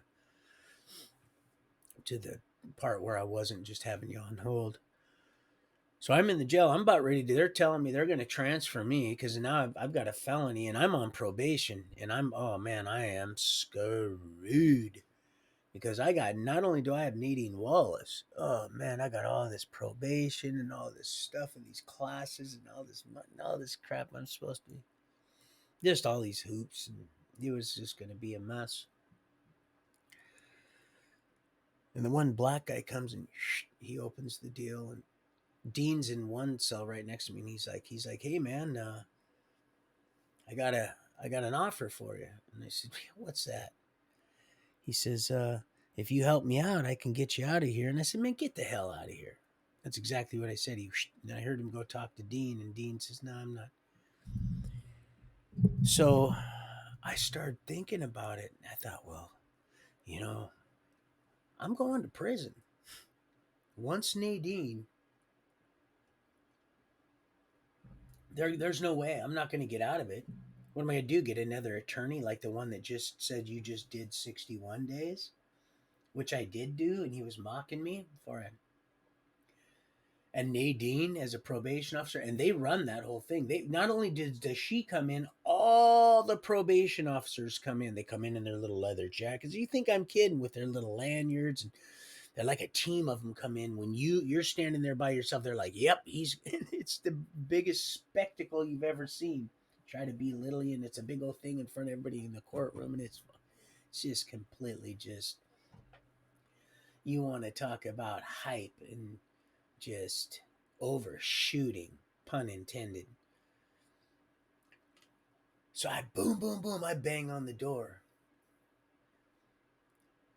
And I says, "Hey man, get that detective, that undercover, the black dude in.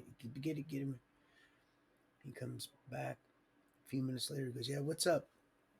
I says, "Hey man, so what's up? What you got?" He goes, "Well, he lets me out and he sits me down. He goes, "Listen, I'll dress you up, get you dressed up right now, and get out of here if we can. We just want to get a few." They call it get three and go free. You've always heard about it. It's like the habitch. They call it the bitch, the habitual. Yeah, there are some good laws, and I'm not saying that one is, but I'm just when the bad overrules the good. So I've never thought I would ever even entertain anything, but I knew that I needed to get out of that jail. I knew that morning was coming, and Nadine, hyenas, hy, hyena Wallace, that old hyena, harebrained, half-wit ninny,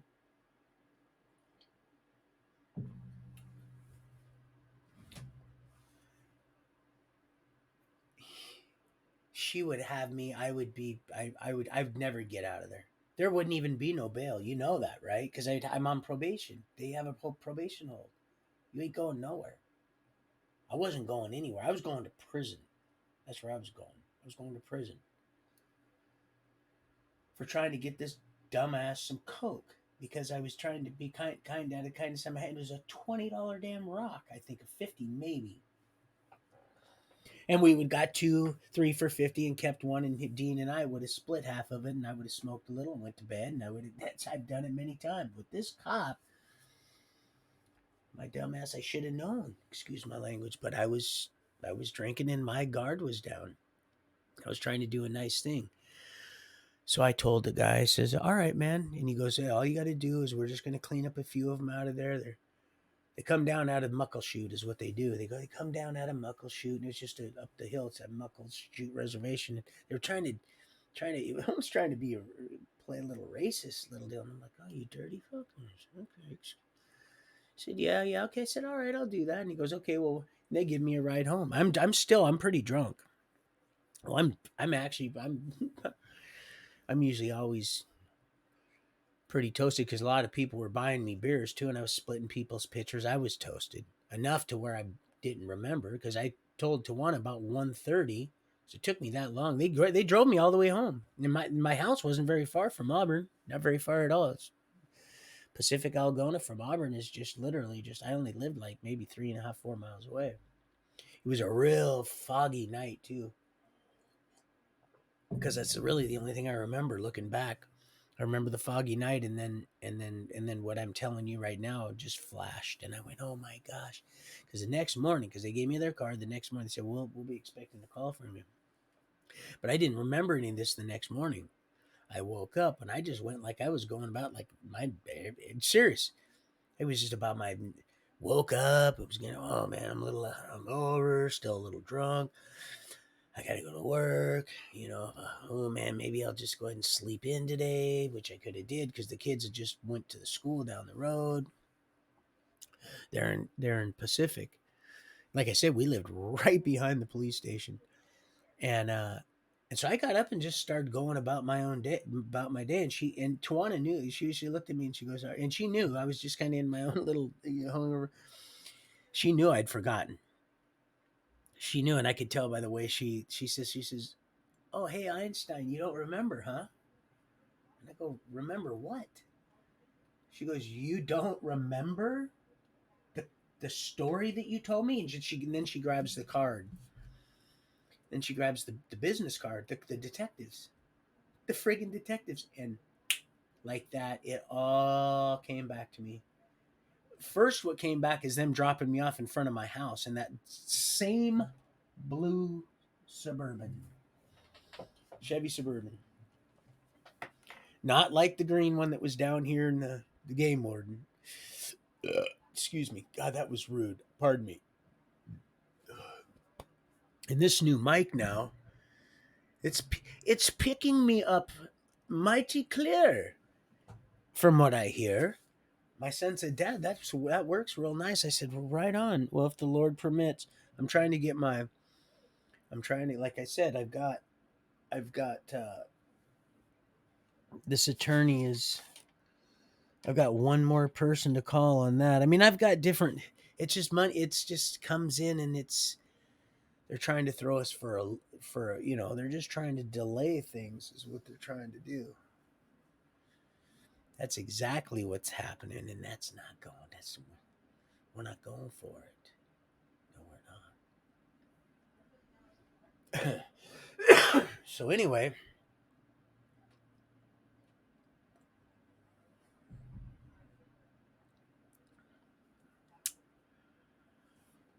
I realize, wow, it won't be long because I'm not ratting on anybody. I can only put these guys off so long. Matter of fact, I never ever did call them. What I did do though is I sold every single thing in that. I sold everything in that apartment. I stayed at my brother Forrest's house up in Panther Lake in Federal Way, not the Panther Lake Elementary. They're on Benson and Kent East Hill that Terry's son used to go to. Phaedra's the one Phaedra would. My brother was dating Phaedra, the one I seen just right down here. It's amazing how it. But so I'm doing some Tawana's work, and the kids are still in school or selling everything in the apartment. I know now I've got to hide out because they're going to be looking for me because I'm not checking into probation. So the detectives haven't quite put out a warrant for me yet. But I'm went to the library. I started looking into where a good place would be to raise children, to safe place to raise children. That's actually what I was looking into when I went to the library. My Tawana had the two children going to school and she was working, and I'm being wanted uh, for ditching Hell Hitler, their Nadine, and then knowing that that warrant's going to come up because I'm not ratting on anybody, and now I'm going to be charged with uh, you know uh, Vuska is what it ended up coming down to. I think violation of Uniform Controlled Substance Act, or so. I don't know exactly how it's something like that here in Washington is.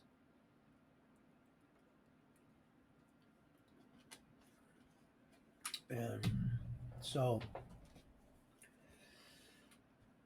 uh,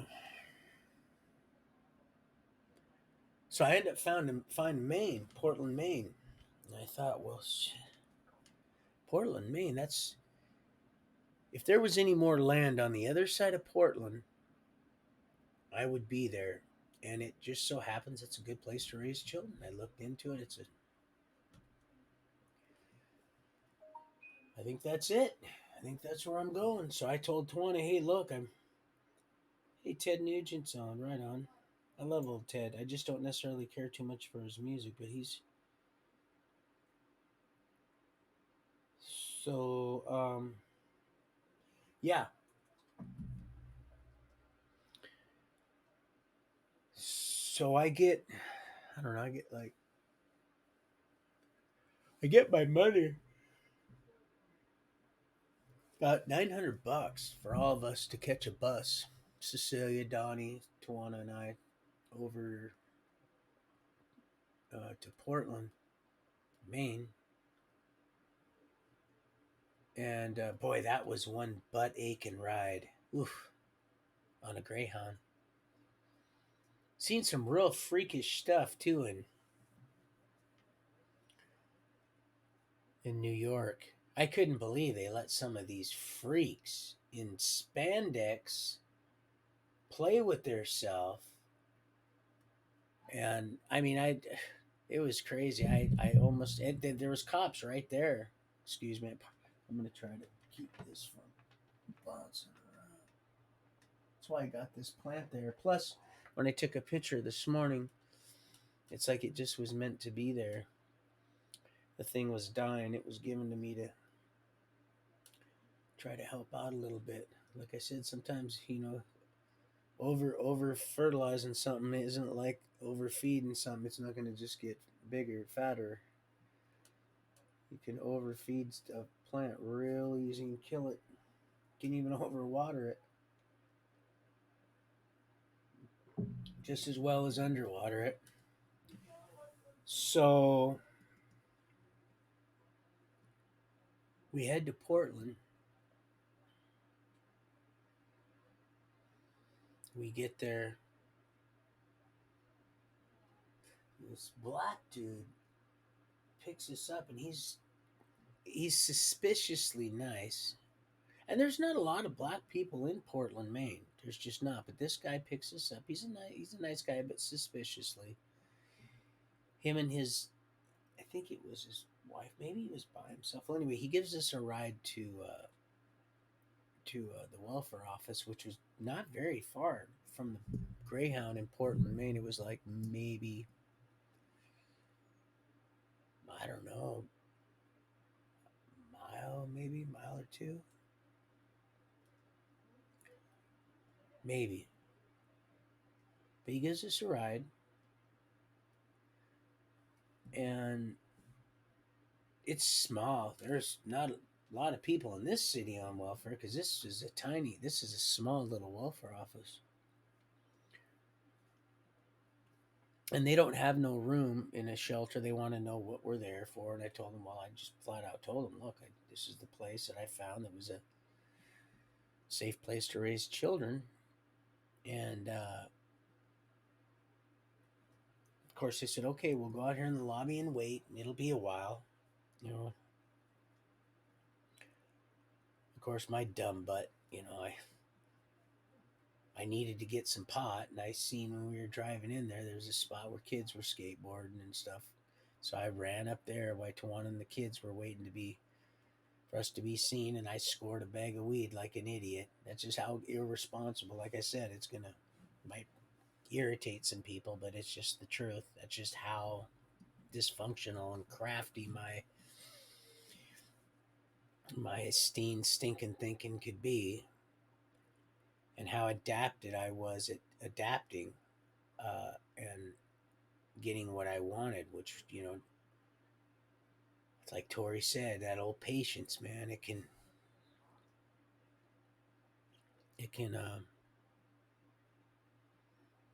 But I'm learning, and it's a beautiful thing. It is. So I ended up making it back down. They hadn't even called us in yet to see.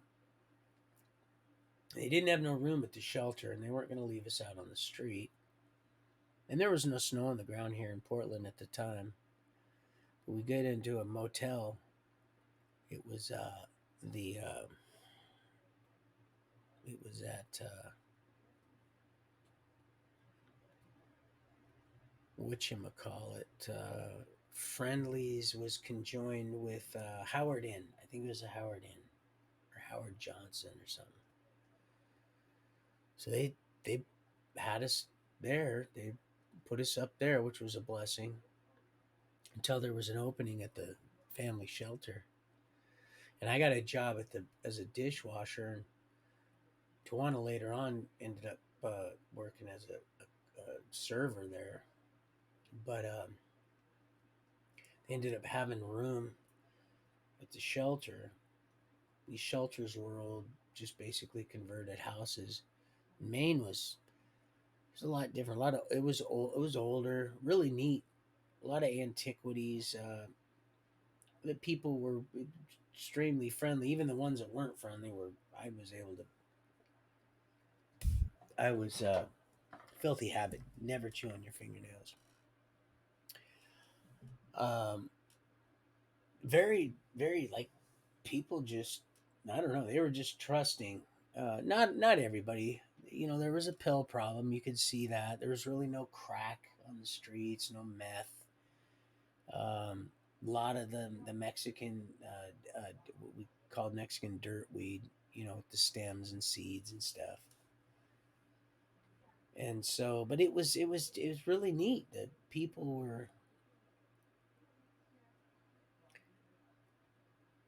This is before I had anything going as far as the is in the culinary art arena. But yeah, I had a really good feeling about Portland, and while I was in the shelter, We take the kids down to the dock down there and fish and for mackerel and striper and stuff like that. And they had a lot of shelters. Nobody was homeless in Portland. They didn't. Even the homeless were. They had they had a warm place to sleep. They didn't sleep on the street. And so we're in the shelter, and we end up going to this church off Cobble. I think it was Cobble Street. It was Cobble Street Church, maybe. I think it was. Or maybe it was Preble. No, Preble was where I met that girl. That was where the shelter was on. We did live on a cobblestone. You could see where the asphalt was lifting up, and it was an old like cobblestone road. But it was Cumberland. No, it was Cumberland Avenue. I know we were in Cumberland County. I'm certain of it. Anyway, we started attending this little church in Abraham. This Middle Eastern pastor, real neat guy. Him and his wife and family from India, I believe. Christian, um, or at least that's what he seemed to be. They had a house on the property right there on Cumberland Avenue, right in the city, that they were willing to rent to One Eye and the kids. But he wasn't going to do it until we were married because, and the snow was pretty deep. It was just starting to fall. It was getting deep. It was cold. So I said, "All right, we'll go. Let's just." So Tawana went, got a marriage certificate. We had him marry us. I had no idea that Tammy was still alive. I thought when she went down to California, because she went down with a bunch of people at Hilltop, and I guess she's still in that same tent.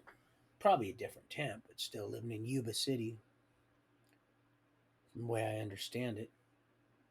I just sent her a message on Facebook, along with Melly and everybody, pictures of all that. But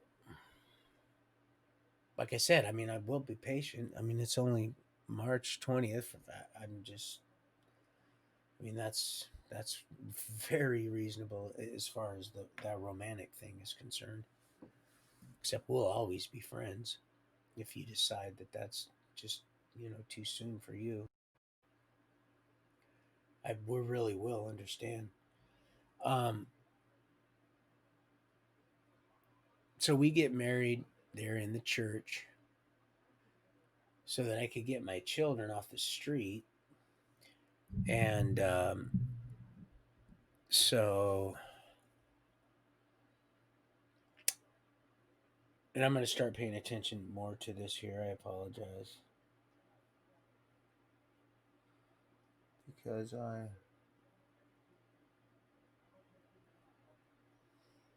want to make sure I'm communicating with you people right. Um, we get married, move into this house. Up top, there was had some tenants. Little Ricky Splood. That was his name, and boy, he was a handful. Uh, I know, I'm sure I had a warrant by now, but that little boy, he'd come home with different bikes and stuff, and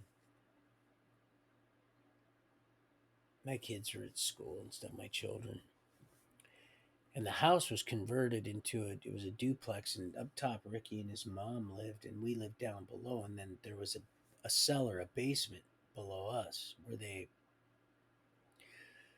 was big, it was old, like the old, like uh the foundations were built with like limestone, big old stone, really neat old house. Got really cold though. Whew, boy, that thing got cold. But I'd borrow a couple of these bikes, and so one time this guy's like, "Hey man, that's my bike," and I'm like, "Well, this little kid let me." Oh boy, I'm really surprised it all didn't end then for me. But he said okay, and I said, "Well, this is the kid's bike, so here I'm going to show you. Come on down here." And then he let me take the bike, and ended up coming down later, and she had to give the bike back, and there's places that guy would just said, no, that's my bike. Stole it. The little kid stole it right while he was at work. Because in Maine, it was different back then. It was really neat. When I was there, it was like people were really trusting. And even though there was, like I said, there was the only thing I really seen is, and it was there, but I had to go all the way to and I'm sure it was around. I just wasn't in the loop. I had to go all the way to Boston if I wanted. Excuse me, if I wanted to get any Coke, which I didn't do that often at that point. But I started drinking a lot of Wild Irish Rose, and so Tawana and I got into it, and she ends up heading back to Seattle, or back to Washington, and I ended up moving me and Donnie to Barrie, Vermont, right outside of Mount Pillar. And I was in between pay, and I actually had to ask the Salvation Army. Something told me to go to Salvation Army, which I did. I went to Salvation Army, and I said, hey, listen, I've had help from you guys before, and I know you guys are a church, and I apologize. I'll start going to the church, which I did do when I got to Barrie. I did make good with that. So she talked to somebody there, and they got me and him a ticket to Barrie, Vermont. I had called ahead of time and found out there was a shelter that would accept us, but it was for the lady that ran the place. Said, we don't usually have children here. We're just for adults. We don't usually have kids that get homeless here. We're just a little town here, and I don't even know why I picked that place, Barrie, Vermont. Never been there before in my life. But I was I was fixing to find out what it was like. So 220, well, that's not too bad, I guess. I've ripped out the 3 hour ones like it ain't nothing. It's getting easier. Truth is really easy. Once you got it, it's just like a diesel. What's that thing? Oh, Danny D. It just runs and runs and runs.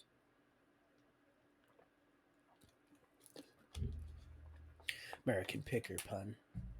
Don't read into that.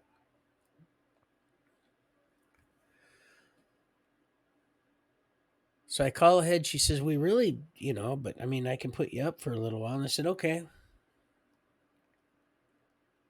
And I don't even know what I was thinking. That's where I went. And now this is the dead of the winter. It's dead winter.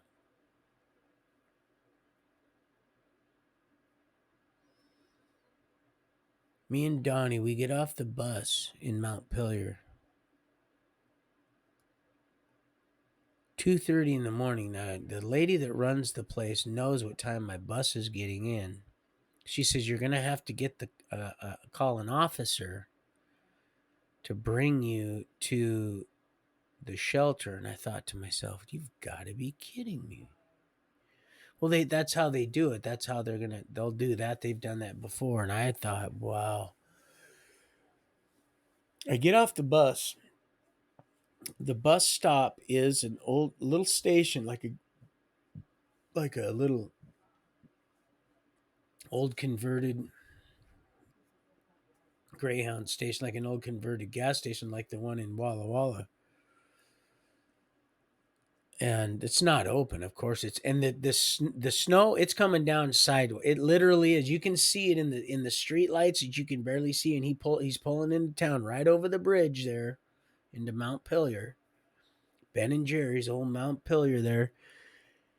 And it really was beautiful, but in a kind of a real blizzardy kind of way that you could just the snow was just, and it was flying sideways. Me and Donnie got off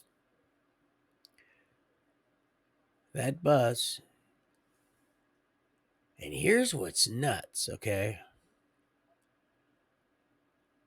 We met these people in Pacific Algona. Anita, Pastor Anita and Bob, they had a little church that Donnie, Cecilia, and Tawana would go to when they were little, and they gave us a book. It was called the Jabez's Prayer Jabez. I still have it.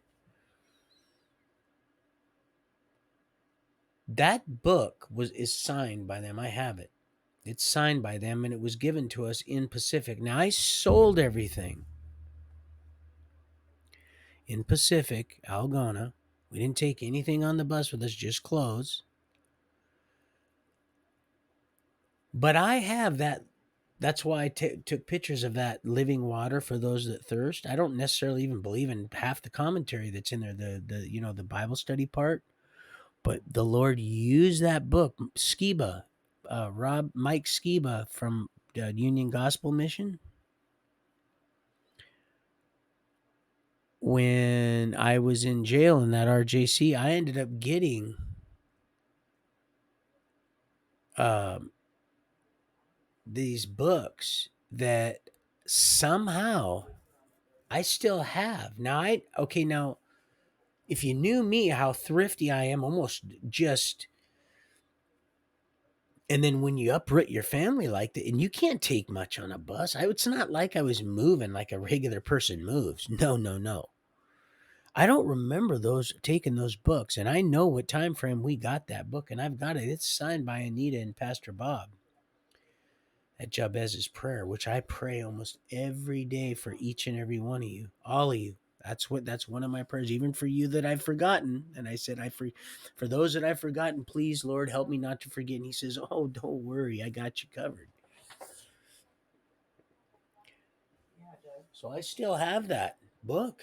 I have that book, and I have that Living Water for Those Who Thirst. And I don't know, but I don't remember taking that with me to Maine. I don't remember taking that with me with me in that duffel bag that the guy didn't even have to get down underneath underneath the coach to the bus to get the bag. Everything I had was in my little. We didn't have nothing. I left everything, and I had everything. I had that whole little place full. It didn't take me long. It never does. And I walked away from all of it. I've kind of taught my son that too. Easy come, easy go, which is not really a, now my tools, that's different. I'm a, some stuff I keep. I don't give away certain stuff. I won't sell, but I'll enjoy certain things. And then they're gone. Tools, knives, my certain implements and stuff. That's not. And I'm even getting more and more um, uh, responsible and just meticulous about certain things like that because I know the importance of them. So it's just crazy on how I got that. How that book it's not crazy. It's I know now, but it's just amazing if you were there and seen how what I didn't take with me. I just didn't take anything with me. So I don't how those books are up there on that shelf. I It's just the grace of the good heavenly Yahweh. He's boy, God is something amazing. Boy, there really is a God, and He does love us. He's starting to show those that are seeking. He's faithful. He blesses those that diligently seek Him. Start to get more and more faith. So there I am. Snow's coming down sideways.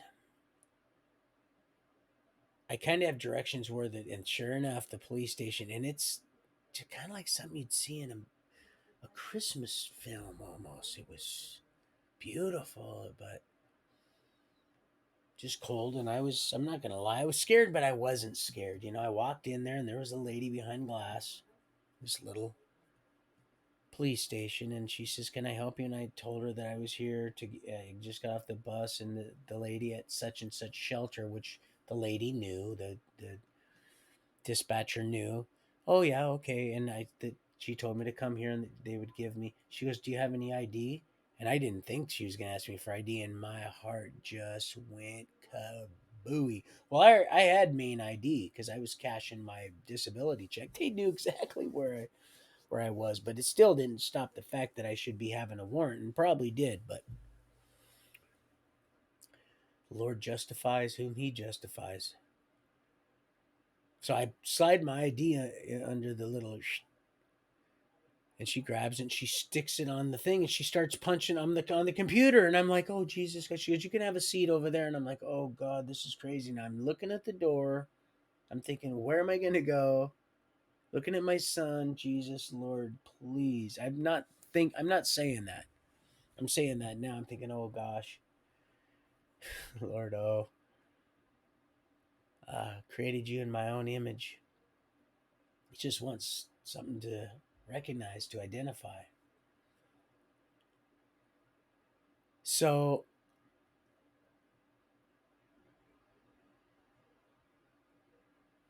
she stands up, she hands my ID back. She says, just wait there. The officer will be out shortly. And I'm thinking, okay, that's it. They're trying to keep me calm. That's exactly what I thought. They're trying to keep me calm. They know it's over. It's all right. Donnie will go back to mouth and I say that with all due respect. She's out there. She would like I said, sometimes you get three different but I gotta say it with a grain of salt, with a little laughter. If she was being honest, she would do the same thing. And she might. Who knows? But then again, it's kind of a toss of the dice. So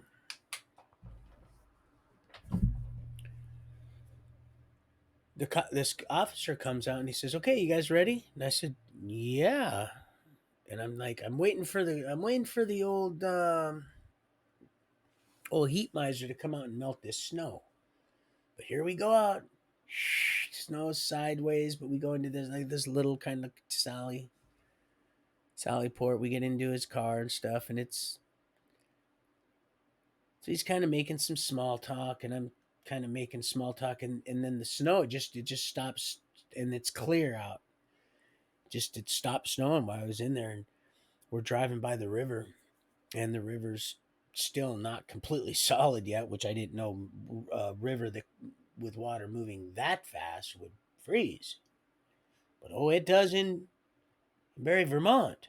And we'll get to why here real soon. So I'm looking, and the river's flowing, and the moon is out, and it's full, and it's just beautiful, just white, and it's absolutely. I'm literally just so relieved that I am not staying at that jail, and my son is now scared. And I just am just completely. I have the grace and mercy of our heavenly creator just washing over me as I'm looking at this beautiful, beautiful landscape in this warm, toasty car with this beloved, awesome officer that's I end up seeing later. It's a small town up in with his family up at the mall. Just neat. And people can live like that together. And he didn't say anything to me, and I didn't really say anything to him, but we you know, we recognized each other at the mall because there was nothing else to do. I'm getting too far ahead of myself. So he drives, we finally get to Barry, uh, from Mount Pillier, which is where the cop shop is, where the bus let me off at, me and Donnie.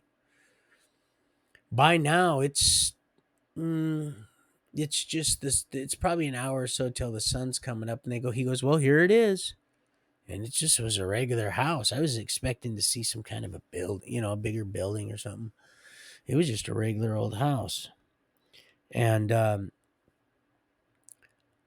get out, and I thought it was kind of odd. There was turkeys and stuff, uh, frozen, like a butterball turkey and hams and stuff lined up on the porch.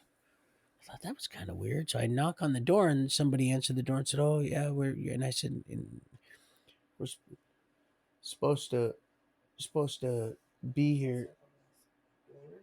Hold on a second. Is she being good?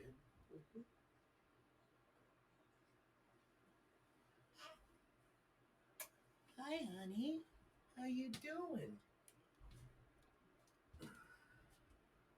Hi. Say hi to everybody. Say hi, honey.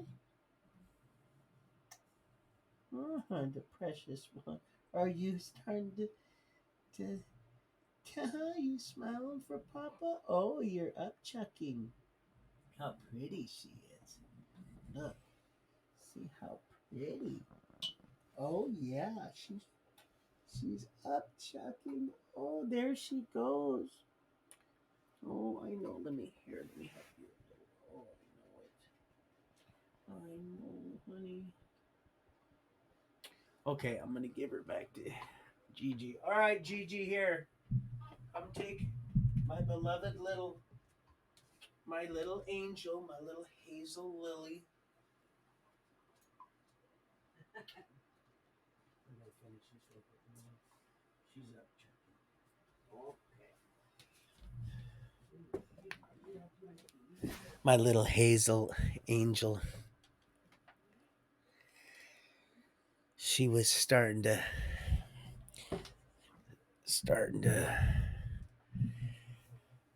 return some of what we were giving her, her little formula. Her mommy is in the hospital, but she's doing pretty good. I just got a text from her not long ago. Hopefully she'll be coming home here pretty soon and be able to be with her little baby that she just got done giving birth to. So yeah, we're in the, a matter of fact, I'm gonna wrap this up. And I'll wrap it up and we'll pick up where we left off here in Barry, Vermont. Might go a little back and forth now and again because I don't have this scripted. And I'm gonna sing a few little songs to my granddaughter, and just so nice. Yeah, right when I grabbed her, and I said, she was like, she just got all happy. Makes me so nice. I just met her, and she already knows, like she's known me forever. It's beautiful. All right, well, love you guys. You all have a good night, and just know that I got a whole three about this long of nothing but just thank yous.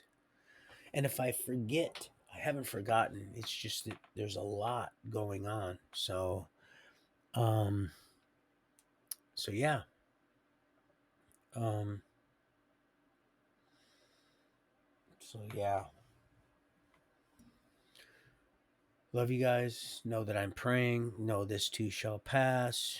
And I will see you tomorrow, the good Lord willing. And have a good evening.